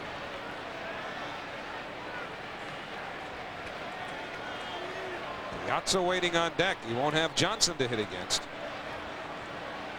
Instead, it's Arthur Rhodes for now. And the payoff pitch. In the air to short left. Out goes Bordick. In comes Surhoff. And in foul territory, it's Surhoff to make the catch. Well, Surhoff has made a smooth transition from the infield to the outfield. He broke in as a catcher, and he played some third base. Now he's a left fielder. The Orioles said he can still get behind the plate, so that's insurance for the Orioles, but he ran a long way for that ball and made a basket catch. And the breeze kind of blew that ball back into foul territory.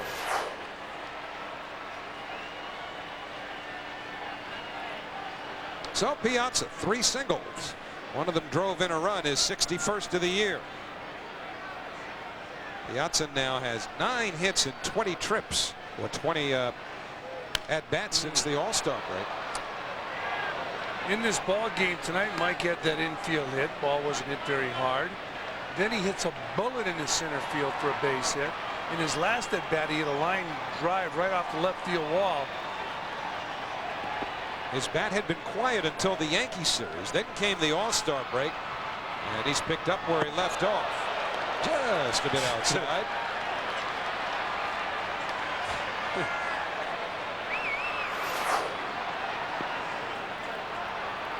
Here's that last pitch. Didn't get on top. That's what you call a high release. That was a bullet he threw off that backstop. Ray's thinking, nah, he isn't even going after that. Ray said, I'll take a rip. And the 1-1 to Piazza off the fists, fouled back. I think it's safe to say even Ray lays off of that one. Yeah, nobody's going to catch up with that fastball, but Ray might take a shot at it.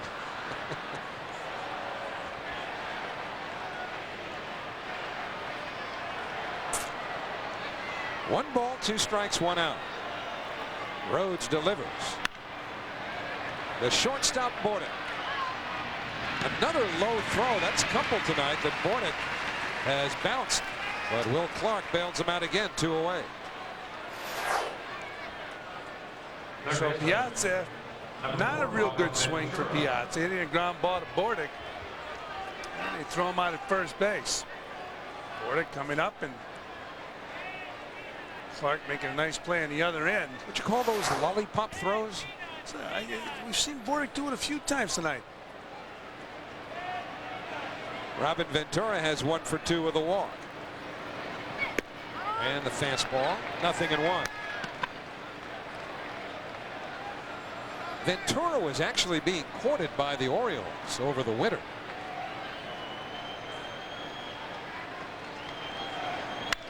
High fly ball, deep right field. Albert Bell to the wall.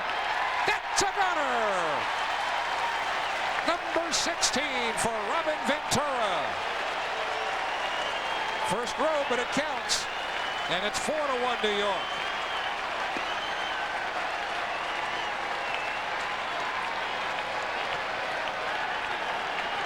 Well, that's why the Orioles wanted him too. Yeah, they were going to move Cal Ripken to first base, but Ventura ended up in New York, and he now has 16 home runs. And Arthur Rhodes Rears back and challenges Ventura a little bit above the belt. Ventura getting the head of the bat out there. Earlier in the game, Ventura and Olerud were behind the fastballs. A strike to Benny Agbayani. So the Mets with a couple of dingers here in the 7th inning to take a 3-run lead at 4-1. Bad hands. 0-2 to Benny.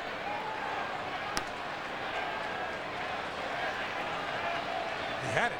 It was right in his glove. Albert Bell going back to the wall. He's looking up. Boy, hit right off. Well, the problem is it hit him in the pocket. Which one? Look at, he's upset. Can't believe it. Agbayani shoots one to center. Anderson broke in. Now goes back to make the catch. So he didn't hold on. Not to Ventura's home run anyway. Alfonso hit 1-2. Time to stretch here in Baltimore as the Mets stretch their lead. 4-1 New York.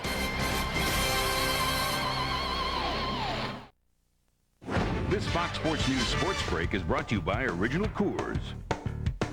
Hi, I'm Chris Myers of Fox Sports News with the Sports Break. All-Star Game MVP Pedro Martinez will miss Friday's start because of a sore shoulder. He gave up 9 runs in his last start on Sunday. Home Run Derby runner-up Jeremy Burnitz went on the 15-day DL with a broken right hand. Burnitz was hit during Saturday's victory against the Royals.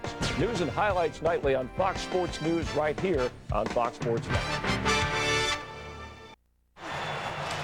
Last of the 7th inning at Oriole Park at Camden Yards. 4-1 New York now as the Mets use the long ball on the top of this inning. Alfonso and Ventura hitting home runs. Now Dave Wallace in particular, along with Bobby Valentine, turned their attention to the work of Octavio Dotel, who has the 3-run cushion.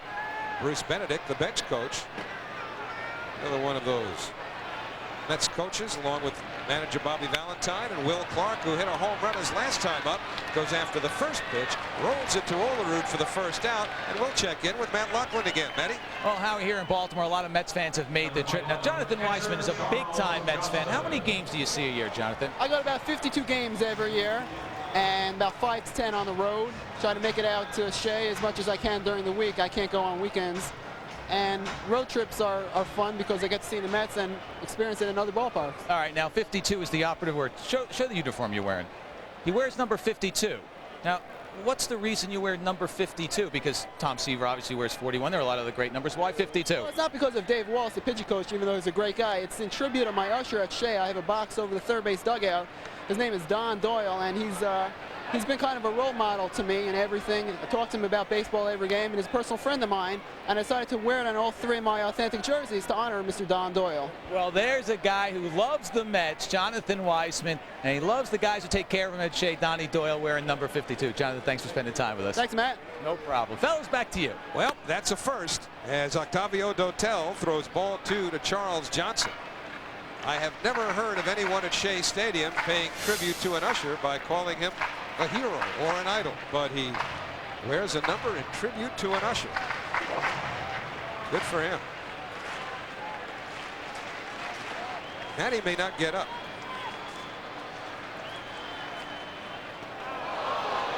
And Johnson hit by the pitch. So on 2-0, Dotel nicks Charles Johnson, and the Orioles have a 1-out base runner. Well, that fastball runs inside on Charles Johnson. And Charles takes it for the club. He just gives with it and goes down to first base. Dotel still pitching, throwing the ball pretty well. Now, that youngster right there, we see him at Shea Stadium all the time, and he is a huge Met fan. That's how he rose just a few years ago. Yeah, but I never knew any of the ushers' names. I was always trying to elude them. Well, when I was trying to get into a better seat, I saw the usher, boom. Head to the next seat.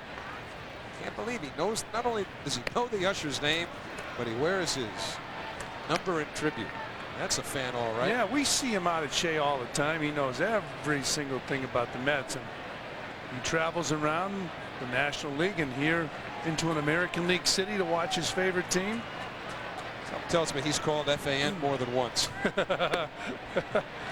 To talk to Howie Rose. Well, it's been a while now. 2-0 to Jerry Hairston. Hairston fouled out, lined out. And Dotel stake to a 3-run lead.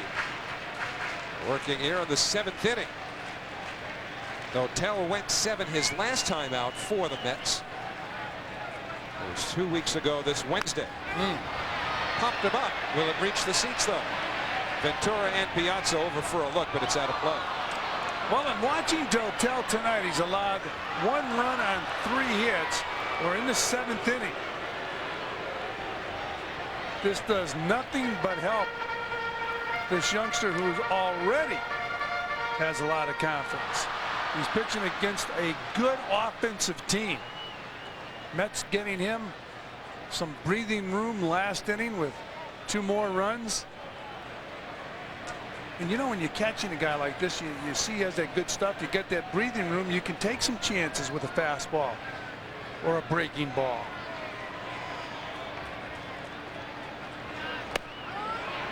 And the fastball, 2-2. 7th inning, he still has good mustard on that fastball.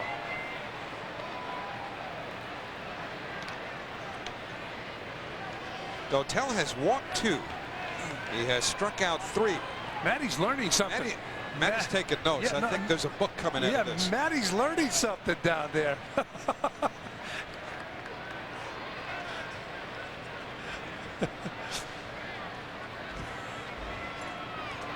Swing and a miss. He got him. So Dotel strikes out Hairston. And for Octavio Dotel, his 4th strikeout, 2 men away.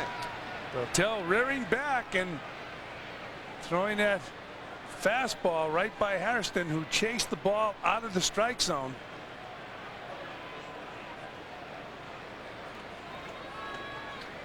You know, there's certain guys you see them go out on the mound and the way they carry themselves.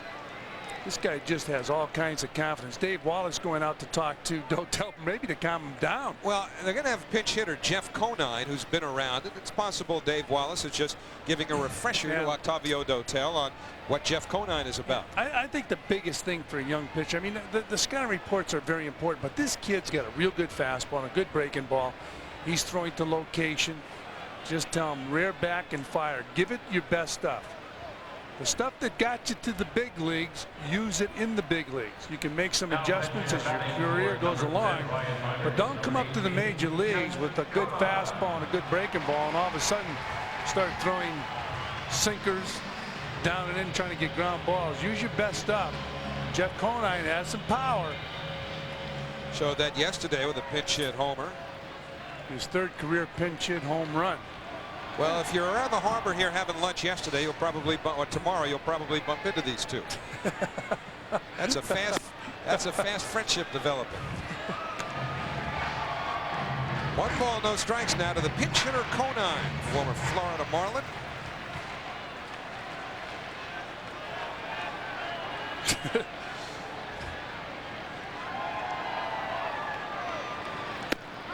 On the outside corner, 1-1.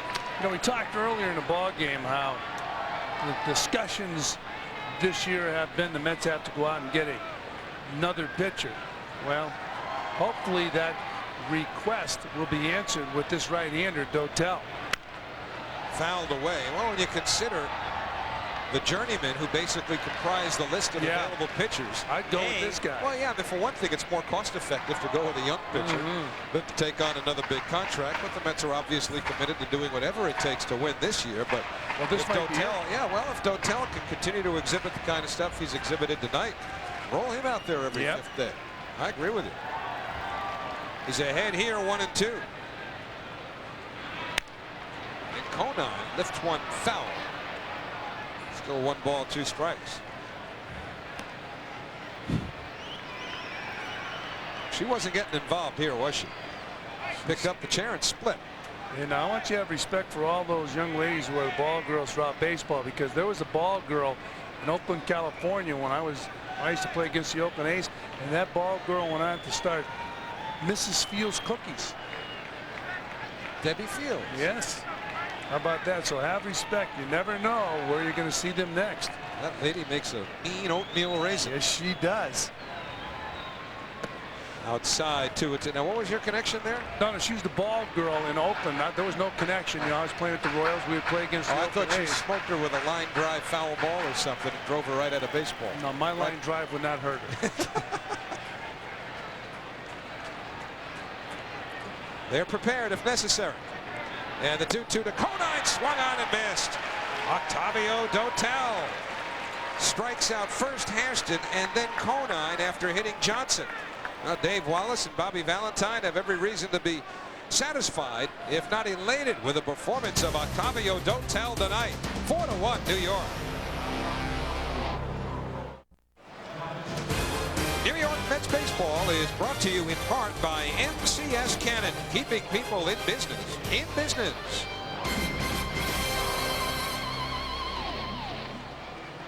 Over 42,000 here at Camden Yards, where the Mets have a 4-1 lead over the Orioles as we head to the 8th inning. The Orioles will turn the pitching over to Scott Kamenicki. Kamenicki will become the 3rd Orioles pitcher. 42,615. The official paid attendance here in Baltimore. It's amazing with that great team of Frank and Brooks Robinson and the 420 game winners in 1971. They barely drew 1 million in the old ballpark, Memorial Stadium. Well, for a while, this was considered a minor league town, but now it's big league all the way. Baseball, football. Jeff Conine, who pinch hit, stays in at 3rd as Kamenicki takes over the pitching. Kamenicki started this season on the disabled list with a strained left hamstring. And his first pitch to Brian McRae, ball 1. We talked about Babe Ruth, born and brought up here in Baltimore. Another Hall of Famer, Al Kaline, born and brought up here in Baltimore. What Kaline finished? Just 1 shy of 400 home runs? I think it was 399, wasn't it? I think it was a couple years later when he realized exactly what that meant. He kind of regretted the fact that he got out without it. 2 balls and a strike on McRae, to be followed by Ordonez and Cedeno. Kaline said when he grew up here in Baltimore, he had an opportunity to sign with any team he wanted to, and he looked around and said the Tigers need an outfielder. Well, it paid off. Didn't he win the batting title at about age 20? Was it 19 or 20? I wasn't born. You're kidding. I was leaning on you for assistance. I thought it was 19. I know it was his rookie year. Got a lot of advice from Ted Williams. About 1953 or so. Swing and a miss. Brian McRae down on strikes. So Scott Kamenicki strikes out the first batter he faces here in the 8th inning. Number 10, shortstop Ray Orioles. Kamenicki going right after Brian McRae. Good ball movement. McRae swinging right through that pitch. Well, McRae really struggling. Ordonez 0 for 3. Also slumping at the plate. And Hairston throws him out. 2 gone in the Mets 8th. So Ordonez 0 for 4 on the night. And it'll bring up Cedeno. Number 19. And Dennis Cook throwing in the Mets bullpen. I guess Bobby Valentine will take Dotel out of this ball game. We're assuming because Cook is throwing, he's going to come into this game. You never know because we have a DH. Well, a lot of times with young pitchers, DH or not, you try to build their confidence and get them out on a positive. Well, the way Dotel's throwing right now, he could go out in a positive, complete game. 0-1 to Cedeno. Boy, that'd be an interesting tidbit when you consider that no Met has thrown a complete game yet this year. But Dotel's been terrific through 7, allowing only 3 hits.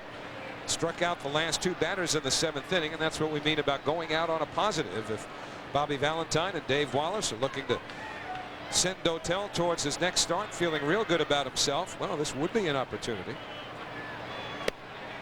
Well, it's tough to then look to somebody to complete a game. Of course, this day and age, there are not many complete games. But I think that is something you train a pitcher to do. Curt Schilling has been trained to complete games. We saw it at Shea Stadium when he lost, but his mindset was, I'm not coming out. 2-2 now to Cedeno. In order to become a guy that completes what you start, you have to do it and repeat it and have success and build confidence.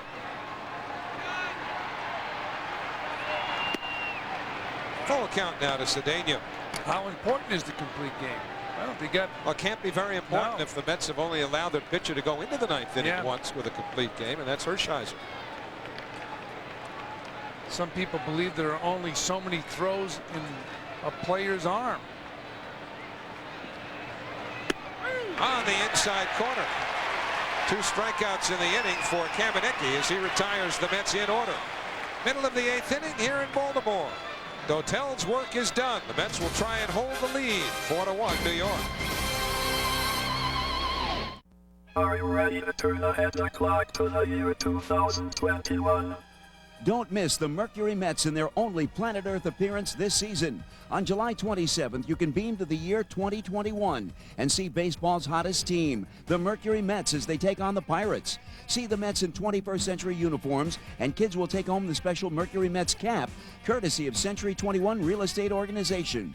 For tickets, call 718-507-TIXX. Tomorrow, the Mets and Orioles wrap up this series here in Baltimore. Another 7:30 matchup on Fox Sports New York. And then on Wednesday, the Mets head to Montreal to face Vladimir Guerrero and the Expos. First pitch set for 7 o'clock.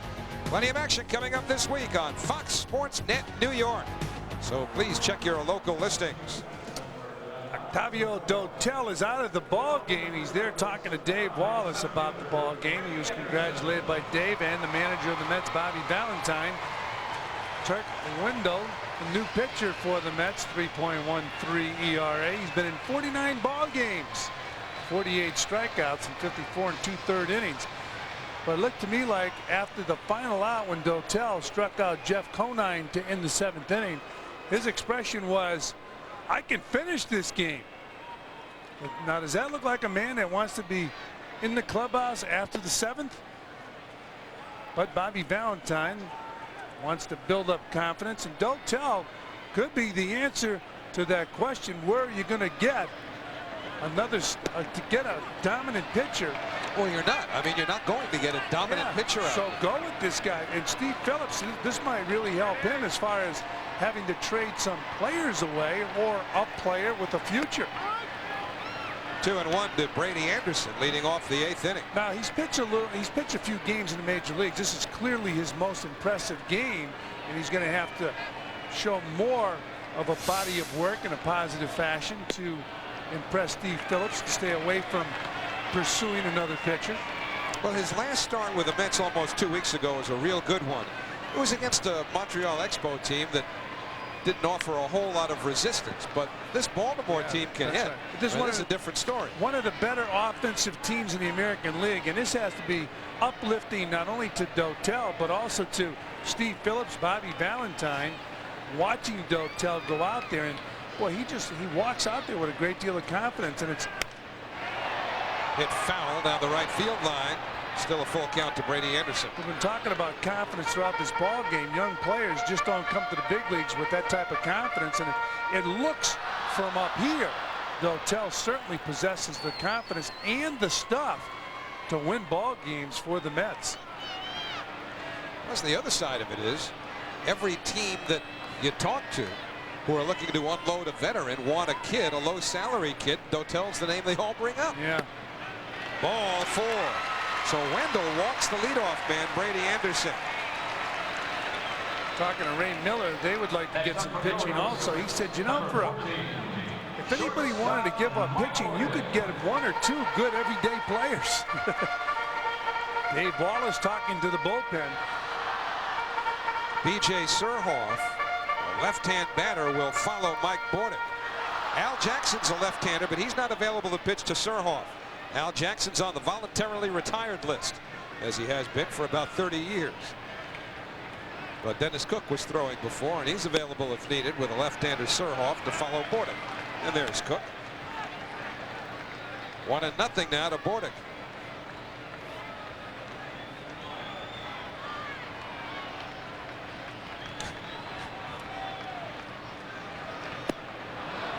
One ball, one strike to the Orioles shortstop, who's 1 for 2 with a walk tonight. Nice shot of the flower bed out there in the bullpen where Dennis Cook was warming up.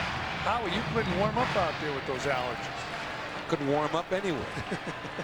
Imagine warming up and sneezing while you're doing it. Hornick shoots one in the air to right. Cedeno over. And there's one away. We'll see if Wendell is allowed to face left-hander Surhoff here. Now you have right-handed hitting Albert Bell behind Surhoff, and then a couple more left-handers, Baines and Clark.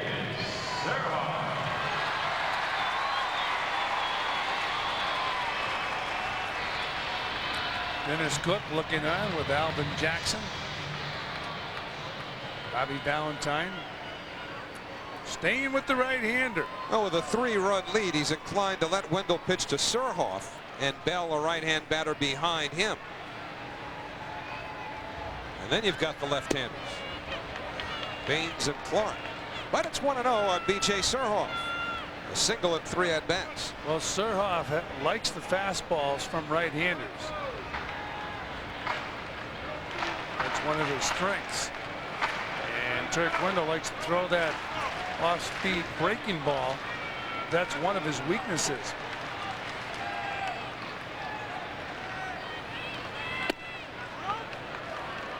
Just off the inside corner, 2-0. Wendell making his league-leading 50th appearance of the year. And B.J. Surhoff, one of the better hitters in all of baseball now, has really developed into quite a major league hitter. That's on the inside corner, 2-1. Brady Anderson at first, 1 out in the Baltimore 8th. Mets with a 4-1 lead.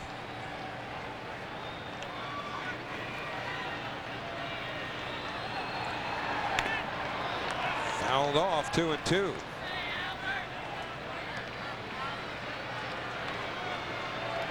Looking at the scoreboard, the Atlanta Braves and the Toronto Blue Jays are all tied at 7. That's just 4 games behind first place Atlanta as play started tonight. And in a virtual tie for the wild card spot in the National League with the Cincinnati Reds. Reds 3 percentage points ahead. 3-2. Now you wouldn't think with the Orioles trailing 4-1 and 1 out that they would send Brady Anderson here with Albert Bell on deck. Behind Bell, you've got Baines. The power of the Oriole lineup, and they're 3 runs down. But the other side of the coin is, do you run him to stay out of the double play?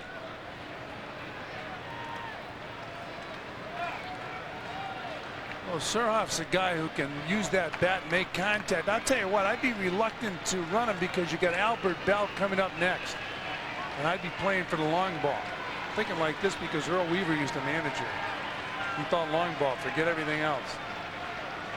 Anderson is running, and the ball hit right through the hole. Anderson gets to third easily, and now B.J. Surhoff is on at first. So that means Albert Bell represents the tying run at the plate. So it's good that he ran him. Even if he didn't run him, he's going to go to third base on that ball. Ball's hit hard off the bat of B.J. Surhoff. And now the situation is you got a home run hitter up. He's hit the ball hard tonight, but he's 0 for 3. Bell grounded to first, flied to center, bounced into a fielder's choice. Cook is ready, but not for Bell, for the 2 left-handed batters behind him. This is Wendell's responsibility. Remember, Turk has had some trouble lately with the home run ball. And the slider, 1 ball, no strikes. I'd go right down the line with sliders with Bell. He can hit that pitch too. You don't hit the way Bell has hit throughout his career. But the strong pitch from Wendell, his strong suit is his slider. Mets are at double play depth on the infield with Ordonez at short, Alfonso at second. Deep and straight away in the outfield. Nothing doing.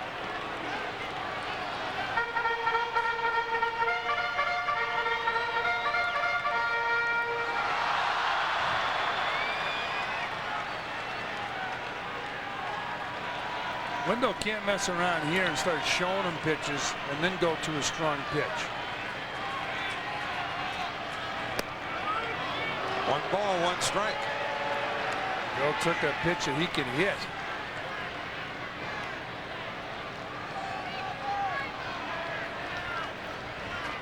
He hit a ball tonight in his second at bat. Hit the ball very hard to center field, right at Brian McRae. Ball really carried.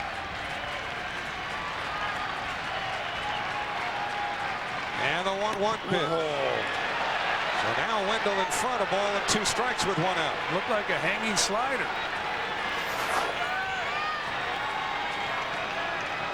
Wendell throwing that breaking ball. See the spin? It just sat there, almost like it backed up. That's the old hanging slider, and it fooled Bell. Double play ball. Ordonez to Alfonso to Overroot, and Wendell throws the double play to end the inning. No runs, a hit, 1 left. 8 in the books. 4-1 New York.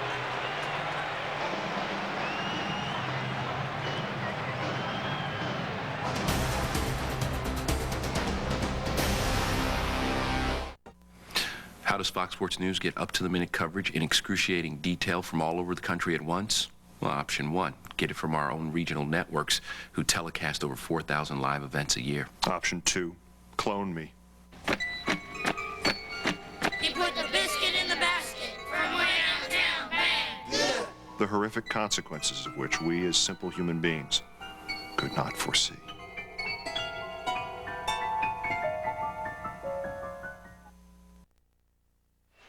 Octavio Dotel made his 4th major league start, his best one yet. Only 1 mistake, a home run to Will Clark. But the Mets more than made up for that with power of their own, as Dotel pitched 7 strong innings. This is our Tri-State Consumer Auto Insurance Game Summary. Well, Dotel's the story. 7 innings, allowing only 3 hits, 1 run. He could be the answer to that question that's been asked all season about when are the Mets going to get another pitcher. We'll just have to wait and see how he fares in his next few outings. But Dotel the story. Bobby Valentine going to the bullpen after the 7th. Top of the order, Ricky Henderson takes a strike from Scott Kamenicki. So that double play hit into by Albert Bell accomplishes a couple of things. First of all, it gets Wendell and the Mets out of the 8th inning. But it means they'll go to the 9th with no worse than a 3-run lead. They won't have to deal with Surhoff or Bell. A relaxed dugout. Wendell inducing that double play to end the inning.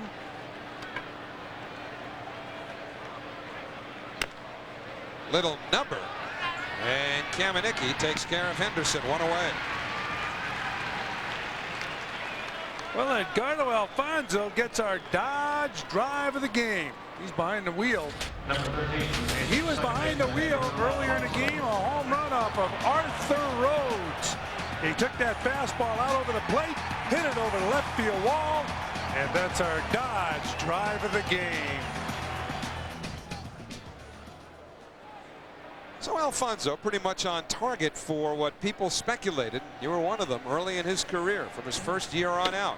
Be patient with him. He'll hit 20 home runs one day. He's got 13 now after that home run in the 7th inning. He's going to hit 20 home runs, and he's got a good shot at the Gold Glove this year as you look at Armando Benitez in the bullpen. Benitez saved last night's game. Guess if the Mets don't score another run here and preserve a save situation, they'll call on Benitez to do it again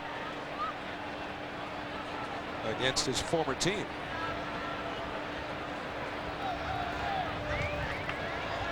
And the 2-0 to Alfonso. Just low. Well, the Mets are happy with the trade. It seems the Orioles are very happy with big Charles Johnson behind the plate. Johnson, very important part of this ball club, and Benitez has been extremely important to the Mets. Now filling the closer role as John Franco continues to nurse that finger.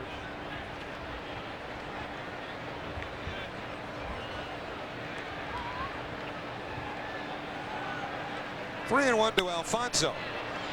Now Bordick's short hopped a couple of throws, but this one is right there, and there are 2 men away. Yeah, it's almost like Bordick has something wrong with his arm. He lollipopped that ball at first base. You're not supposed to rear back at shortstop and throw everything hard. In fact, the Mets talked to Ordonez out of doing it, but Bordick kind of just flipping the ball at first. Or maybe that's his style. Nobody ever told that to Sean Dunston. No. Mark Grace wished somebody had. Yeah. Well, Ordonez made quite a few errors on trying to overthrow the ball, and Cookie Rojas talked him out of doing it, but Ordonez can still fire. John Olerud takes a strike from Kamenecki. Remember when Sean Dunston came up to the Cubs, Mark Grace was the first baseman, Dunston the shortstop. Dunston would show his arm off as if he were doing a Nolan Ryan impression with every ground ball to short, and Grace couldn't stand it. I mean, he literally was bothered by it.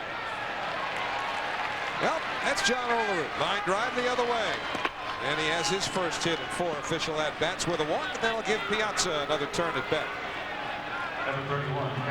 Olerud's been doing this forever, seemingly. And the Blue Jays trying to get him to pull his pitch. It hurt him. Look at that ball moving away. When the ball's moving away like that and you're a good hitter like Olerud, you hit it the other way. Olerud said it's helped him tremendously. When he showed up with the Mets, they told him to go back to spraying the ball around. 9 hits for the Mets, 3 of them by Piazza. All singles. 1 ball, no strikes to Mike. Final game of the series here tomorrow. Al Leiter against Sidney Ponzone.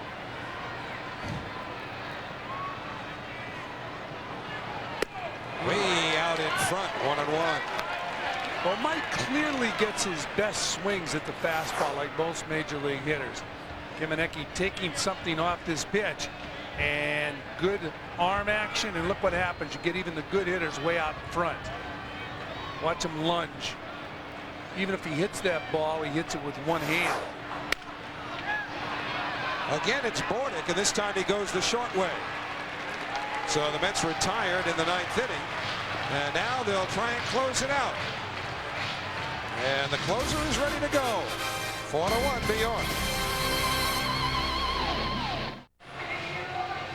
Fox Sports News comes your way tonight on Fox Sports Net New York. You can get the latest from the national sports scene with a full recap of Major League Baseball and much more, all on Fox Sports News tonight after the Mets game, right here on Fox Sports Net New York.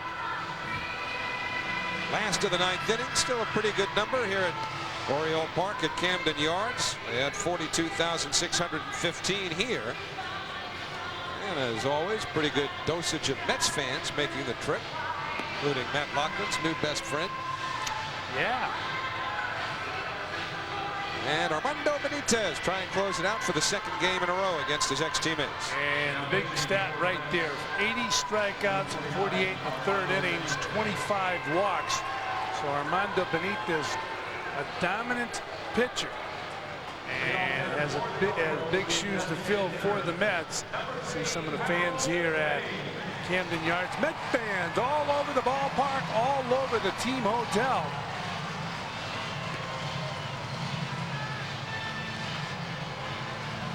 Harold Baines, Will Clark, and Charles Johnson. Last hopes for the Orioles here in the 9th inning. Baltimore had won 5 in a row until the Mets came to town last night. They've been very streaky this year. Boy, have they ever. Good streaks and bad streaks. Mostly bad. Even with that 5-game winning streak stopped last night, they've lost 15 of their last 22 and in danger of losing tonight.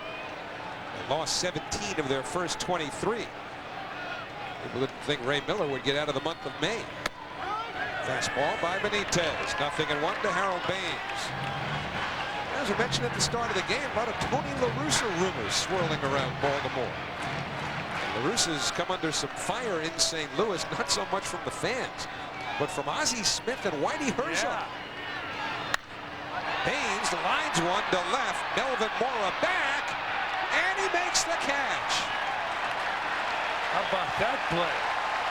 With his back pedaling, he rams his back against the wall and makes the grab.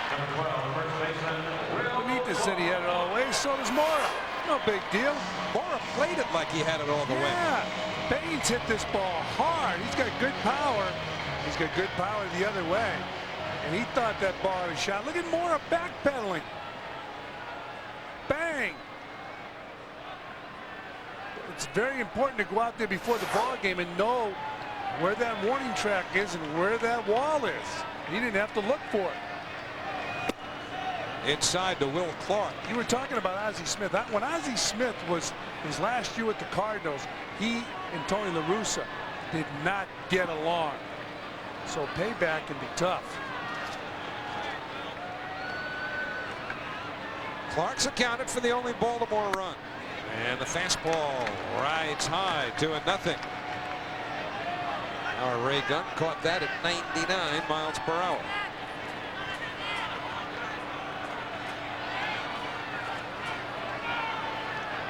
So Armando Benitez trying for his 8th save of the year.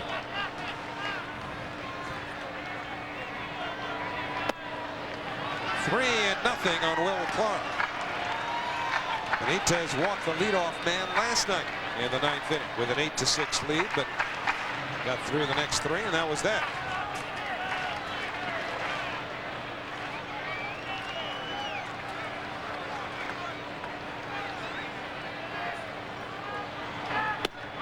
Three and one. Talking to Jim Palmer before the ball game concerning Benitez, and he loves his stuff, and said that unfortunately they wouldn't allow him to be a starting pitcher in the minor league so he could learn how to pitch. And a full count now as he continues to throw heat. But my question would be, why would you want to have a guy pace himself who's going to be a relief pitcher in the big leagues anyways and pitch no more than 1, maybe 2 innings? But Jim Palmer, a Hall of Fame pitcher who was different than Benitez, did pace himself. Benitez goes out there and on every pitch, it's 100%. And Clark got under it. So does Brian McRae. And the Orioles down to their last out. And now let's take a look at our Coors Light play of the day. And it was a big double play. Turquendo getting Albert Bell to hit to Ordonez, to flip to Alfonso, over to Olerud. Our 6-4-3 double play. Coors Light play of the game, and Bobby Valentine liked it.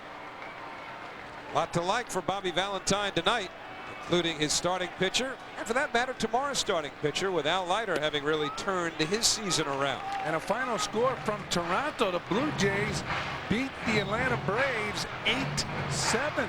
So the Mets 1 out away from closing to within 3 games of first place Atlanta.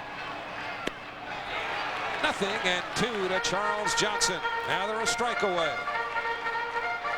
Mets and Orioles played 4 games last year. 2 here, 2 at Shea. The Mets won 3 of 4. And they're a pitch away from making it 2 out of 2 this year. 1-2 on Johnson.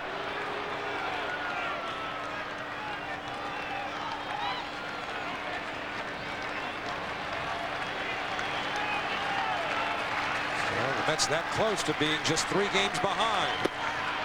2-2. Tony Batista with a home run. They picked him up from the Arizona Diamondbacks. He helped the Blue Jays tonight and quite possibly helped the Mets. Benitez trying to save it for Octavio Dotel. It would be his 2nd win. And the 2-2 pitch. Put it in the books. Benitez, a 1-2-3 9th inning. So Benitez in an animated fashion after that 3rd strike, and he saves the ball game for Dotel. So the Mets are 3 games out of first place here on the 19th of July. 3 out of first place, and can feel even a little bit more enthusiastic about this victory because the young right-hander Octavio Dotel went out and threw 7 strong innings against a good offensive team. Of course, we have to see him do it a few more times before the Mets get too excited, but they'll tell the story. Benitez coming in, getting a save, Mets getting the victory. And north of the border in Toronto, the Blue Jays are beating the Braves. Mets go to 3 games behind the Braves. So for the second straight night, Armando Benitez saves one against his former club. 4-1 your final tonight. We're coming back.